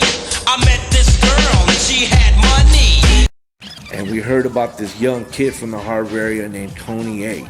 And he was a DJ, you know what I'm saying? He was going in with the big stars, you know what I'm saying? And he was like one of us going in and infiltrating inside of all these MCs, you know what I'm saying? A Rhodium mixtape is just mixed of different types of music, no matter what genre it is. And like I said, it's like making your own musical movie. When La Raza came out, man, I just, even the amount of sales of the single of La Raza that got moved out of the Rhodium was crazy, bro. And that song just got played and was played in all the stands over there. And I was blessed to go back one time even to see it, and I want to say in 91 or 92. Although they were not black, they were Oriental, Asian, whatever you want to call them, they were cool. And they embraced everybody, blacks, Latinos, whoever came to the Swapmeet to want to buy music, they were record people. Yo, welcome back to Creature Feature. Well, no, that's my next show. Sorry about that. Welcome back to Roadium Radio, once again hosted by me, Tony A. And I'm back with my boy, Big Citric. I'm not going to waste any time. We're going to jump butt naked right into it. Big Citric, thank you for being here. There you go. I love that face, man. So now, you film Idiocracy. What comes next for Big Citric? I know your second Pueblo Cafe album is dropping. Was there any other offers or how would you say casting calls for other movies, TV shows, etc.? Well, during the filming of Idiocracy, that's what I wanted to throw in there, is that Mike Judge told me, he goes, hey, I know you do music. He goes, let me hear some of your stuff. So I called my manager, and he got the label to send a bunch of CDs over the next day. He overnighted them, and he got them. I gave them to Mike. He listens to it. He goes, hey, dog, there's like 3 songs in there that I really like. I want to put in the movie. Oh. Yeah, so then that's when I got into licensing music for movies. So it was just like the first movie, and it was music, and and it was Scarface from Ghetto Boys is in that movie too. Really? Yeah, he plays a pimp. Upgrade. Dope. Okay, so let everybody know exactly what was the name of the movie, when it came out, and then how it's out on what, possibly Netflix or something. It's I know it's on Amazon Prime. It's also on Hulu. It's streaming on Hulu now. Okay. Yeah, so you gotta look for Idiocracy, and it's starring Luke Wilson, Terry Crews, and what was it, Dak Shepard and Maya Rudolph. Okay. Yeah. Okay. So now after that, you have your songs on there. What comes next for Citric? That's when I got into the voiceover. Okay. Because Mike Judge, we were sitting around talking, and he goes, you know what? I really like the sound of your voice, man. He goes, how would you like to be on King of the Hill as one of the characters for one of the episodes? And I was just like, I love that cartoon, So I was just like, yeah, I'm with it, man. So what character did you play? I played. It really didn't. He really didn't have a name, but I played the brother-in-law because Danny Trejo is like he's on there like a recurring role as Enrique. Okay. One of Hank Hill's employees, and so I played his brother-in-law on one of the episodes, and we're basically he's having trouble. He's having issues with his wife, which happens to be my sister, whatever. She kicks him out, and he goes to Hank Hill. He's crying over there, trying to get him to, so if he could move in for a couple of days just to kind of figure things out. Right. And then then he ended up going back home, and then I ended up bringing him back to Hank, with all his clothes and dumping him off at Hank's pad, Okay. So yeah, okay. It was a cool little scene. Where did you guys record these voiceovers at? It was I can't remember the name of the studio, but it was out there by Universal Studios in Hollywood. And that was probably like the easiest job I ever did, man. You were like, damn, that was it? I shit you not, man. I was in and out of there like in less than an hour. Wow. Yeah, less than an hour, and I made some cool money on it. So I was like, man, I can get used to this. I just come in my pajamas all day and do voiceovers. Chanclas and everything. Yeah, nobody's tripping. Hell yeah, sagging with no chonies on. Hell yeah. So now you did that. What comes next? How soon after that did you ended up bumping into, or how did you meet George Lopez? Because that came in like a few years later. Okay, so because right after that I got Harsh Times with Christian Bale. I remember seeing you that. I seen you that. I did Harsh Times with Christian Bale, Freddie Rodriguez, and Eva Longoria. You know what's funny? Because I rented that movie and I'm watching it, and then all of a sudden I see you and I'm like, what the hell? You were. I think you told one of those guys, give my homie a pass or whatever. Yeah. And you guys got blasted or something. Yeah, Noel, because the homie Noel G was in that one too. Right. Noel G, he's in everything. He's in everything, man. Yeah, I think he played Hector in that one too. Yeah, Hector too. Yeah. Hector. And but they ended up making him grow his hair. They go, hey, we need you with long hair. This one is like you're already a reformed gang member. Okay. But still putting in work. Right. Oh man. So you got to do that movie now, and I also saw you. Correct me if I'm wrong. You even had a cameo in one of my favorite movies, and if you guys haven't seen it, go check it out. Lincoln Lawyer. Yeah. That was a bad movie. Yeah, that was dope. You know what's crazy? Movie. I just rewatched it the other night. Really? Yeah, I was on. Do you ever look at yourself and say, "Damn, I'm good looking"? Nah, I look and I go, "Damn, I was fat." Still am, but I was bigger. At that time. Okay. Well, I say you're good looking. I'm like, God, that guy. Oh, thank you, Está guapo. That way está guapo. So you also did Lincoln Lawyer. What are the cameo scenes maybe you've had that maybe I don't know about, or the public may not know that you appeared in? Well, shoot, man. Man, because Brokeback Mountain, no? What I mean? Brokeback Mountain or no? No, none of that, man. And nothing wrong with that, I guess, but it's not for me, though. It's a joke. No. Okay, so man, you know what? I can't remember because I did so much. Like I even went back to doing background for a while because after I did Harsh Times, like these kind of slowed down. It was crazy because within a year, a bunch of stuff was just happening. Right. And then after that, like for like a year, 2 years, like these just kind of slowed down. You're like, what the hell happened? But then like I would get little stuff here and there. Like I did voiceovers on Squidbillies. I don't know if you ever seen that cartoon. No. It's on Adult Swim on Cartoon Network. What's it called again? Squidbillies. Squidbillies. Never heard of it. Yeah, I did a voice on one of the episodes. I can't even remember the season, but you can look it up. I played the part was the name of was Rodrigo. Rodrigo, yeah. And you gotta be Mexican to roll that R. And they even asked me to do the intro. Okay. The way you do it, I know you do music. So they go, why don't you do the intro? And I go, well, how much does it pay? Well, like $7,000. All we need is like 10 seconds, 30 seconds of it. Oh, yeah, we're in. He goes, but we need it by tomorrow at 8 a.m. I was like, oh, I had no beat, but I had my own recording studio at the time. Right. And Nugs, my son Eric right here was my engineer. And then I told him, hey, we were getting ready to go home that night already. And then I remember I told him, I go, hey, you know what? They want an intro for that thing, man. And I told them how much they had, they paying. Like, we can't pass that opportunity up. Right. So we're gonna stay here all night, and we still there all night, dog. Do you still remember the intro? Yeah, I don't remember what I said, but I remember the intro. You know what? They took a piece out of it. They put just the intro on YouTube. Okay. Like you look for Pueblo Cafe, Squidbillies intro. Okay. And it's on there. It's that was a trip. So would you say you like if you had to choose between acting and rapping?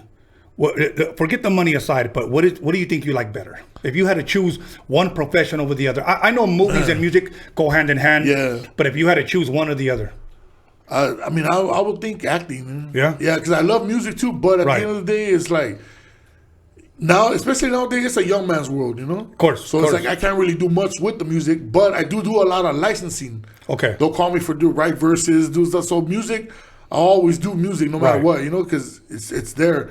But I really like the acting, like it's a trip, yeah.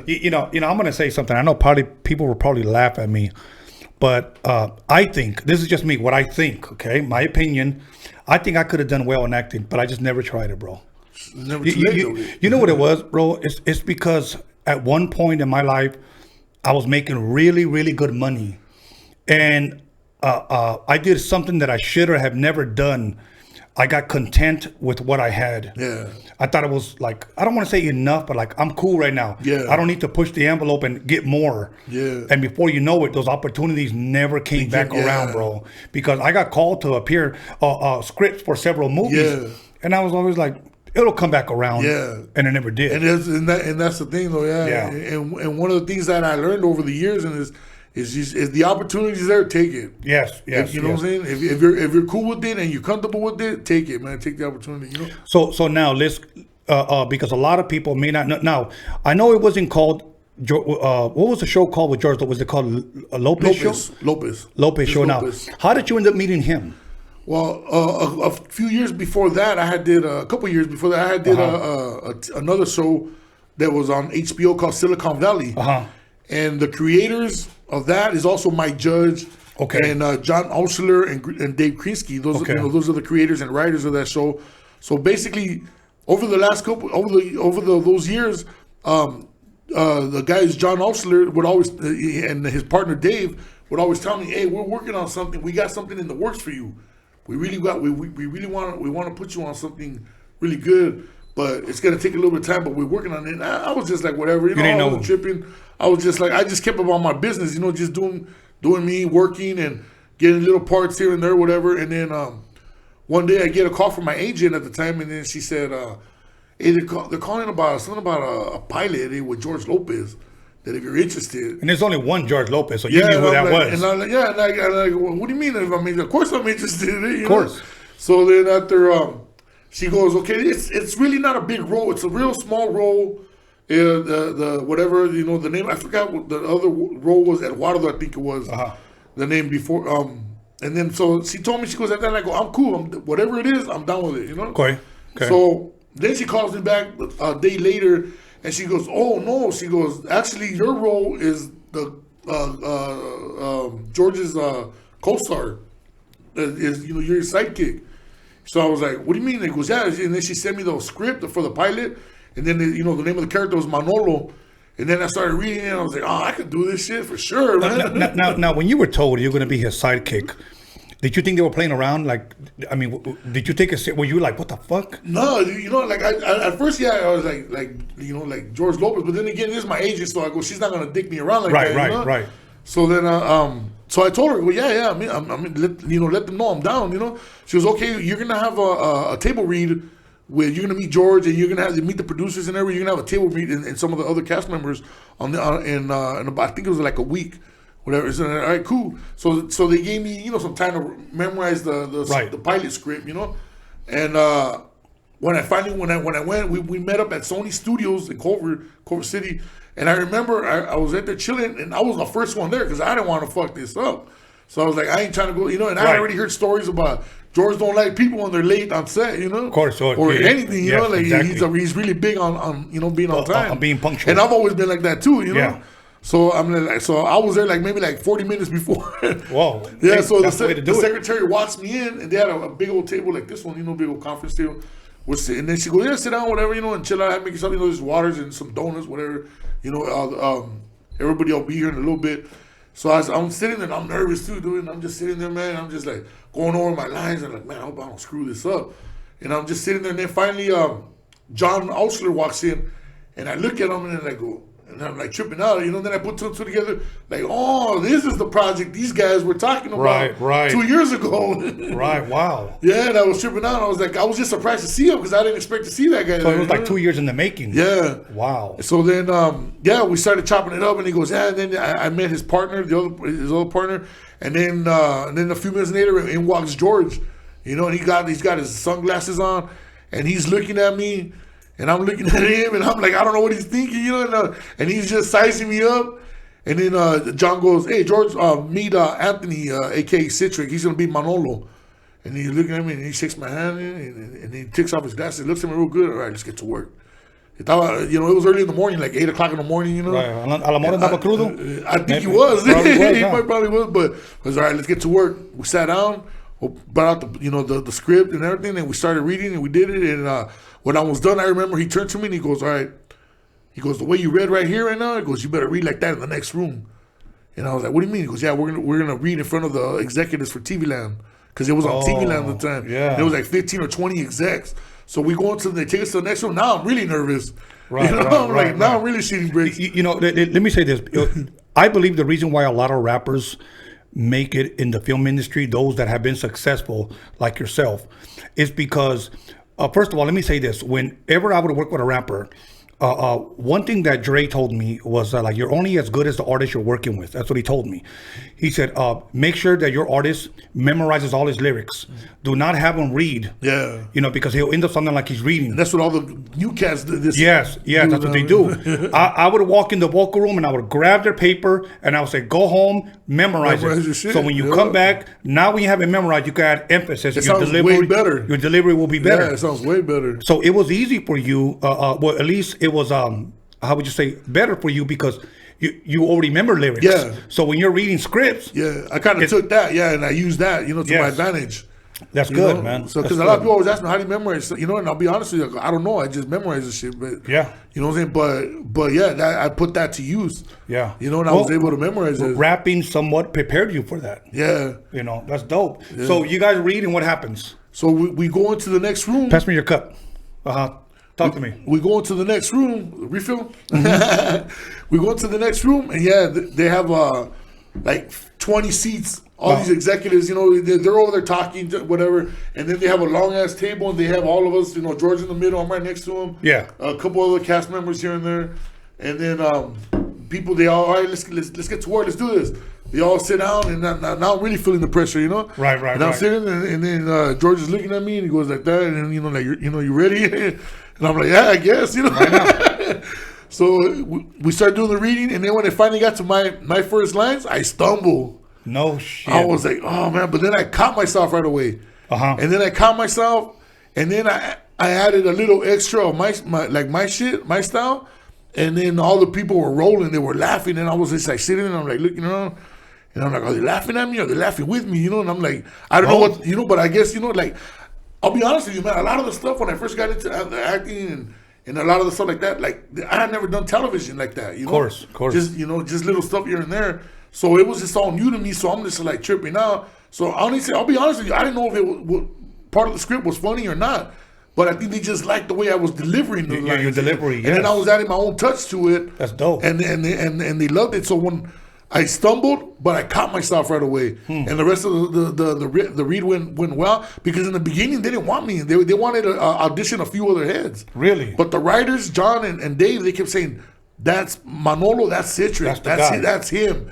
And even after I read, they were like, "Okay, yeah, he did a good job, but we would like to audition a couple other people." So what they did the focus group testing. They did a couple of those, and I tested really high on both.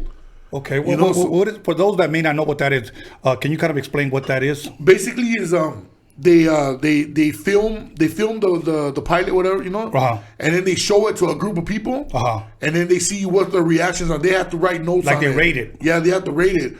And I tested well on both times, because they had to do it twice, because TV Land was just like, okay, let's try to do it one more time. And then the second time, I tested even higher. So they were like, okay, this is our dude. Right. So well, because they thought you were sexy. I probably big sexy though. Big sexy. Now, before we move on, well, first of all, salud. Let's just take a little sip, little sippy cup. Okay.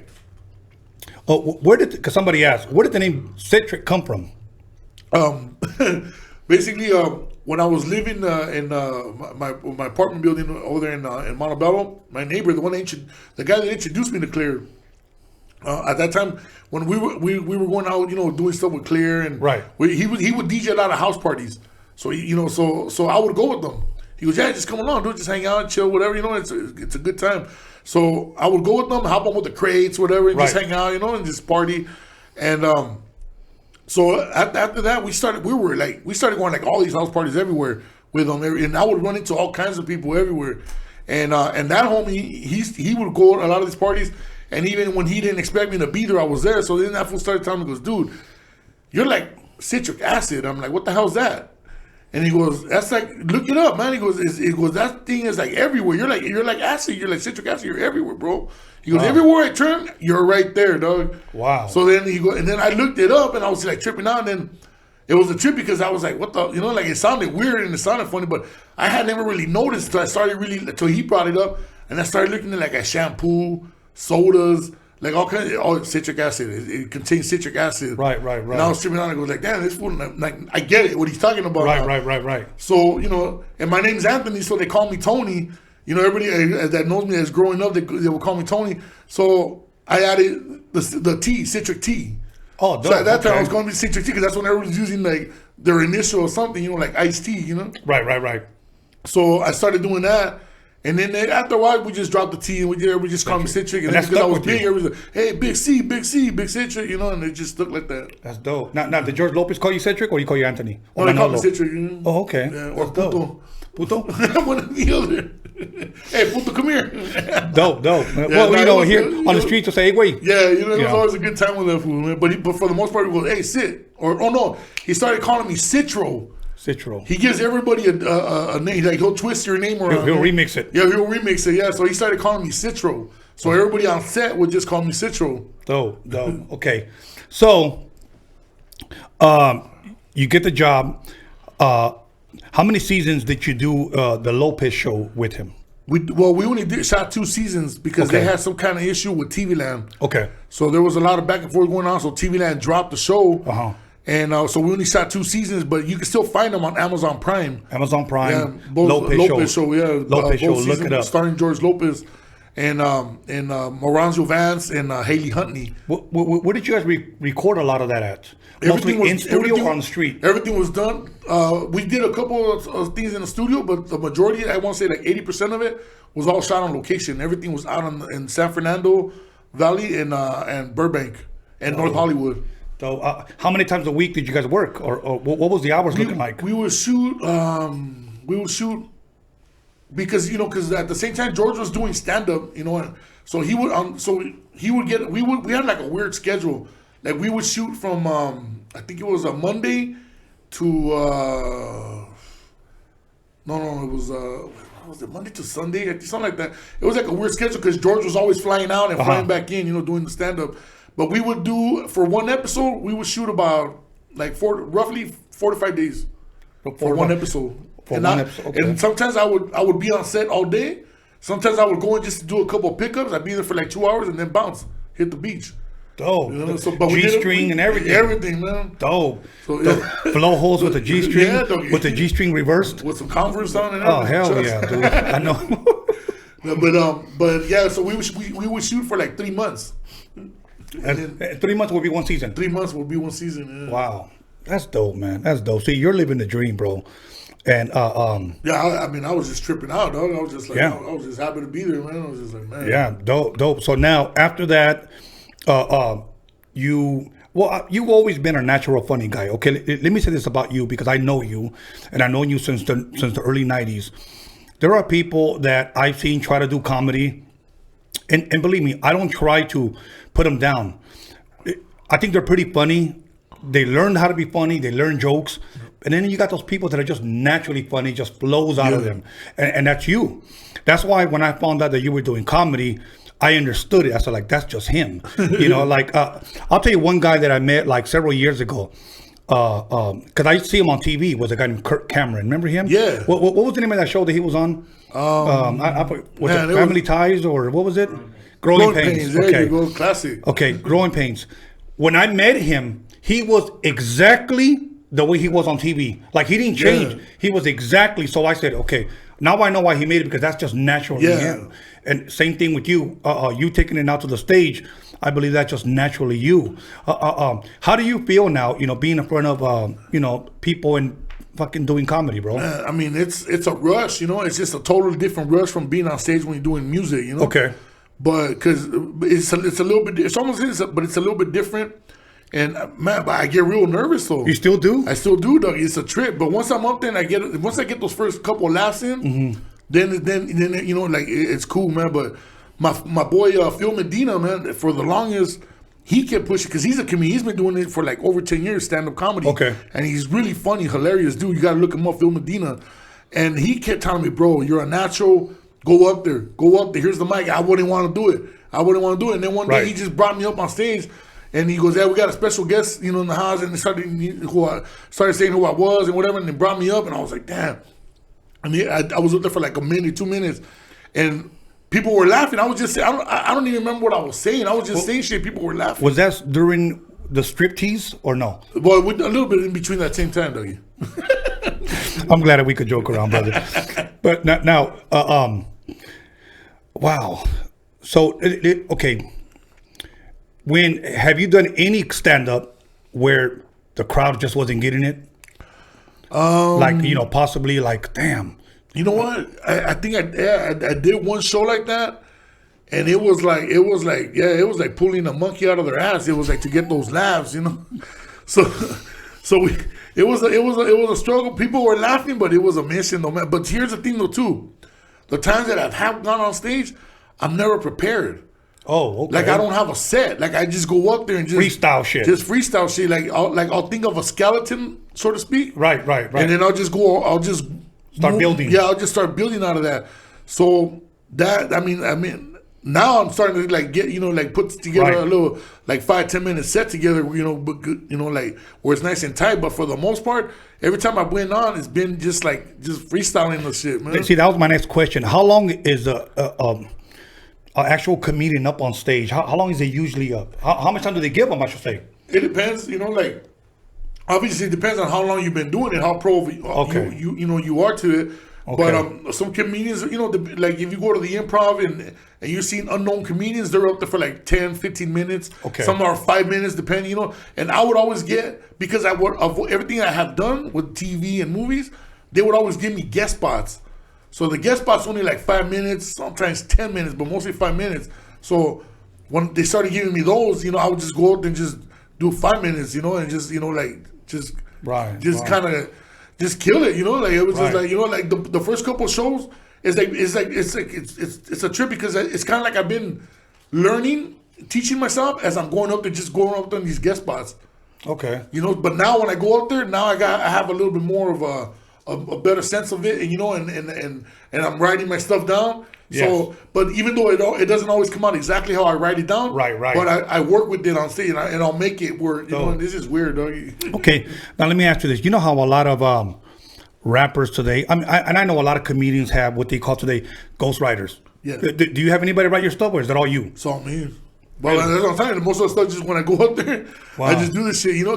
And it's funny because the first time, I had already done for a couple years. I was doing little couple minutes here and there, couple minutes here and there, and then one day my boy Phil goes, "Hey, I'm gonna put you on our lineup we're doing out here in the Ventura Harbor Comedy Club. That's what it's called."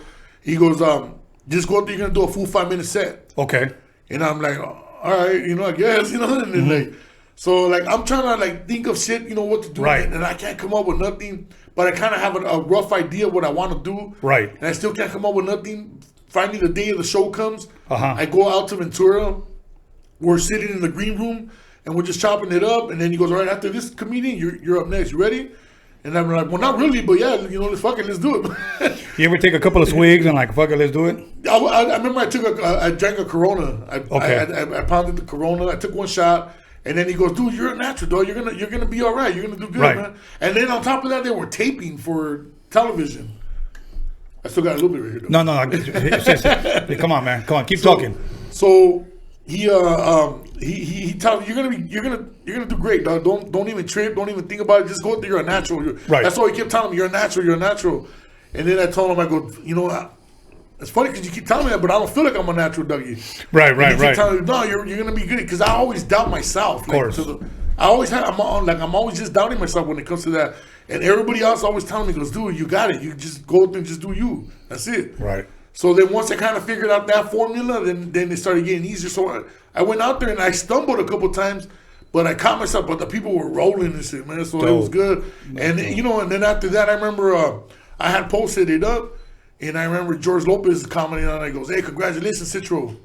That's dope. He goes, "You know, you popped the cherry." Yeah, of course. You popped the cherry, popped the chicloso. Yeah, no, but it was cool, man, that he recognized that shit. Though, Now, let me ask you this: Do you still keep in good contact with George Lopez, or? Yeah, here and there, you know, like he's always busy, but I still message him back and forth once in a while whenever we get a chance. That'll work. So let me ask you this: wrapping this up, go ahead and take a little sip. Let's take another little sip in front of the public. And salud. Thank you for coming, brother. Yeah, no, thank you for having me. Okay. What is next for Big Citric? Is there anything that you're working on that the public should know about, should be expecting? Is there anywhere where you're going to be performing at where we can catch you? As of right now, the only thing I'm really like focused on is my podcast also. Okay. Yeah, we have Big Citric's podcast. Yeah, promote that, brother. Yeah, promote so that. you know, basically it's on all streaming platforms, and right now we've just been doing audio. Okay. But I think we're getting ready to take it to video, like the way you're doing. Okay. So right now we just been focused on all the audio, so we're up on every streaming platform. Right. And it's been doing really good. So thank you to everybody that's been tuning in and listening and shit like that. Yes. You were on one of the episodes. That's too, right. You know? That's right. Thank you for having me, brother. Yeah, no, thank you for coming through, dog. You know, let me say this, and let me encourage you to do the visuals, because people want to see. Yeah, you. exactly. People want to see. So if anybody's out there interested and wants to do a podcast, I encourage you, because now we have the technology, and use your voice. Honestly, use your voice to promote yourself. You know, don't wait on anybody. Do it yourself. So allow me and Citric to encourage you. But like I was saying, yes, I would say get on that, because people could listen like if they're on a plane, a train, driving or whatever. But it's nothing like going live and people seeing you, bro. Yeah, exactly. I was talking with my manager, which is also the producer for the podcast, Albert, aka Rabbit. Much love to Rabbit. Yeah, much love to Rabbit. You know, and he was telling me, he goes, "Dude, I think we're getting closer to go to video now. You know, like that's the next step, because a lot of people are asking for visual, and that's what it is these days, man. It's the visual, you know. Yeah, you're right. And so we're about to take it to that level, and then we got a couple other shows that we're trying to develop right now too. Okay, for 2020, you know. So we got some people that are interested in possibly doing like almost like a spin-off of Manolo, I guess. Right. But we don't know exactly where, you know, what direction we're trying to take. But those are the talks right now, you know. Okay. So we got some stuff in the works for 2020. It's just, you know how it goes, man. It's a little process, man. But once we get that ball rolling, boom. Most definitely. Well, let me say this, bro. First of all, I wish you the best. I've been knowing you for a long time. And one thing that I love and I admire about you is your hustle, bro. Your hustle. I whether you're a man, whether you're a woman, if you hustle, believe me, I love somebody that has an awesome work ethic. Yeah. And you've never stopped. You've always continued. So I wish you nothing but the best. Appreciate 2020 and beyond. Thank you. You know. Yeah, you too, man. You know, it's funny you say people have been asking for visuals. It's funny people have been asking us for podcast, Audio, just the audio. audio, yeah. So we're going to be doing that for 2020 Yeah, as well. that's dope, man. But Yeah. it's just that we have to get all of our audios cleaned up first, Yeah. and then put them on all platforms. But eventually, that's the way we're going to get going. Is other than the Manolo project, is there anything you want to do personally? Is there anything in the back of your mind that you say, you know what, I want to, like for me, not only do I want to continue to do hip hop documentaries, Yeah. you know, and we're working on one right now about Chicano rap. Yeah. But I want to do a scary movie, bro. And it's funny because I told my boy John, because I want him to film it. I want my boy DG to be involved in it. But you're in it too. I just haven't told you, but you're already in it. You already know me, dog. I'm a phone call away, dog. Exactly, bro. So, but that's my goal. Is there anything in the back of Citric's mind that you say, you know what, this is my baby, this is what I want to do? Is there anything else out there? Man, I mean, there's a couple. Like I said, there's a couple projects in the works, but we just can't really say too much about it. Okay. But you know, once everything is is ready to rock and roll, then we'll start letting the cat out of the bag. You know. Exactly. But I always tell people, just go to my website, bigcitric.com, and then, BigCitric.com. little by little, we'll start letting everything out right there. Man. And also at your Instagram. Instagram, Big Citric also. Okay, Big So yeah, Citric. pretty much all social media, it's all Big Citric. From Facebook to IG. You said that was good. Yeah, okay. I wasn't expecting that. Salud one more time. Salud. Okay. Salud, everybody. Thank you. I wish I can give you guys a sip, but pretty soon we're going to be able to scratch and sniff text. I'm going to be able to drive home, doggy. Okay. Before I give my shout out, any shout out you want to give? Any promote, say whatever you. I mean, once again, the homie Red Rabbit, aka Albert, aka Rabbit, my manager and producer for the podcast, and also the clothing line, Solid King. Solid Kings. So look for solidkings.com. Big shout out to Mr. Pete and Don. They're my partners running the clothing company, and my boy Blur, and just everybody that's just been down with me, man, just putting in work, man, and all the of course, all the OG homies, Skinny, Shotgun, aka John Doe. Yeah. Exactly, DJ Clear, I haven't seen Clear in a minute, but big shout out to him. No matter what, we've always been cool, man. We were partners since day one, man. Yeah, that's good, man. Well, Big Citric, I want to say thank you once again very much. You're always welcome here. Whenever you want to come here and promote, share whatever you're working on, the door is always open. So once again, brother, thank you very much. Man. Thank you, don't go nowhere. We're going to appreciate continue to take shots. So all right, we're going to call you Uber. Oh, a Mexican Uber. How those Mexican taxi drivers over there, TJ are. Okay, everybody. Once again, let me give 2 shout outs really quick. This hat right here is from my boy from San Pedro. His name's Willie G from the Influence Era. This was his hat. He blessed me with it. He actually came to my neighborhood here in Wilmington and blessed me with this hat. And I told him, I gave him my word that I was going to sport it. So if you guys want to reach him, it's the Influence Era on Instagram. Willie G from the Influence Era. Much love, much respect, brother. I keep my word, bro. Okay. The next brother is this shirt right here. He's a guy that actually sponsored me. I reached out to him. He reached out to me. We agreed. He sponsors me. I wore his shirt during the Rhodium DOCUMIXERY. His name's Chewy from San Diego, CH1 Shirts. You can reach him on Instagram, CH1 Shirts. And you can get all your sizes, different colors. Believe me, to me, in my opinion, he has some of the hottest shirts when it comes to like cars, rims, lowriders. The shit is dope, okay? So much love to Willie G and Chewy once again. Then I want to thank my boy John Elkins, John motherfucking Elkins. He's the real second to none. There's nobody that comes close to this guy. If it wasn't for him, this show wouldn't be possible. These shirts wouldn't be possible. Speaking about the Rhodium MIXTAPE apparel, these flyers wouldn't be possible. This documentary wouldn't be possible with John Elkins. Also, my boy Daniel Jones, DG Media Clips. Once again, he filmed a great deal of the DOCUMIXERY. Much love and much respect to him, because again, with him also, none of this would have ever have taken place. My boy Roger Mera also goes by Roger Live. He restored a lot of the sound, a lot of the mixtapes, and these mixtapes, the new mixtape that we were remastering that are going to be coming out in 2020, he's the one that's going to be remastering them. So if you want to reach him, Roger Mera or Roger Live on Instagram. Also, Boomer, the Remedy Yard, Boomer did it. He restored a lot of the sound. My boy Wiz from the Black Forest crew, he restored a lot of the sound. Kerry Fujita, South Bay Drones, you can reach him on Instagram, the South Bay Drones, the best drone guy in the business. I don't give a shit what anybody says.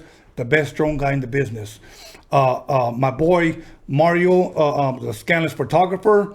If I'm forgetting anybody, forgive me. And my son B-SKANLESS for helping me promote this. B-SKANLESS, much love, much respect to him, even though I still outwork him in the gym. But anyways, once again, the response to the Rhodium Mixtape DOCUMIXERY has been overwhelming, and I just want to thank everyone. Soon, I'm going to put up a post on my Facebook and on my Instagram about, and have people comment on what they think. I have not had not one complaint. Not about the price, not about how long it is, but about how great it is. People have told me that it's epic. It's one of the best rap, hip hop documentaries out there. Okay, and I've told people the reason why it took so long was because it had to be a hit. It couldn't be a miss. Okay, this is going to go down as far as West Coast hip hop history, and is based on Steve YANO, the Japanese vendor from the city of Whittier. That's right, Whittier. Okay, a lot of people know that as a Mexican town, but a Japanese lived in the midst of that. He loved oldies. He believed in Chicano rap, and he signed proper those to their label. So once again, the Roadium Mixtape DOCUMIXERY, you can live stream it at documixery.com. And next week, we're gonna have a special guest. We just had the godmother of hip hop. Now we're gonna have the godfather of West Coast hip hop. We have the godmother of West Coast hip hop, which is Violet Brown. Now we're gonna have the godfather of West Coast hip hop. You're gonna wait to see that tomorrow on my IG or on my Facebook. You will not be disappointed. And once again, to all those Chicano rappers that I've been reaching out to, some of them haven't responded, some of them have, and I thank those that have. But those that haven't, you know what? I don't ask twice, man. So when this shit takes off, do not ask me again. Okay, because I've asked you, you don't return my phone calls, you don't return my texts, and I shouldn't have to email you, dude. Honestly, you're not that damn Hollywood. Okay, so I'm not gonna ask again, bro. So listen, sleep on that, and see you guys next week. Thank everybody for tuning in. God bless. Have a blessed night.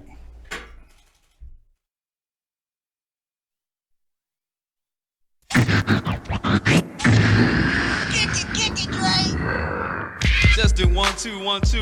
Right about now, Eazy-E and Dr. Dre's in the motherfucking house. Times are getting crazy, it's really hard to choose it. The Rhodium's a spot to get funky, fresh music. Easy motherfucking E and my homeboy Dr. Dre. MC Ren is in effect, and you know we don't play. The Rhodium is hitting, but you know you can't leave until you get a deaf ass tape from Steve. Oh Steve, oh Steve, oh Steve, just give me just one more tape. Oh Steve, oh Steve, oh Steve, just give me just one more tape. Oh Steve, oh Steve, oh Steve, just give me just one more tape. Oh Steve, oh Steve, oh Steve, just give me just one more tape. Yeah, man, I came all the way down to the Roadium Swapmeet, man, to pick up one of the NWA tapes, man.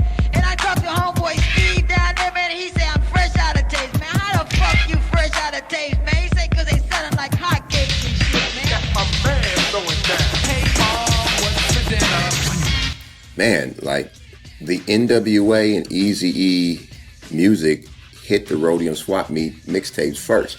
Like when we dropped our records, man, it was like, it was cool putting your records out, but even though people knew who Dre was and I was and Cube and Yella before, they didn't really know who Eazy was. But not until, you know, Boys in the Hood and some of that, you know, Fat Girl and LA is the Place, that stuff hit the mixtapes, man. That's what kind of put it out there for people to know, like, what is this Eazy-E? What is this NWA thing? So I think it was like a big, big push. The Roadium Swapmeet mixtapes had a huge impact on hip-hop and the hip-hop culture because it was different. And, you know, wasn't nobody doing it like that. You know, you had New York, they was doing mixtapes, but you know, you had NWA who was saying whatever the fuck they wanted to say. Motherfuckers wasn't doing that shit, speaking how they wanted to speak, you know, and what that did was open up a lane for what they call gangster rap today and the hip hop culture.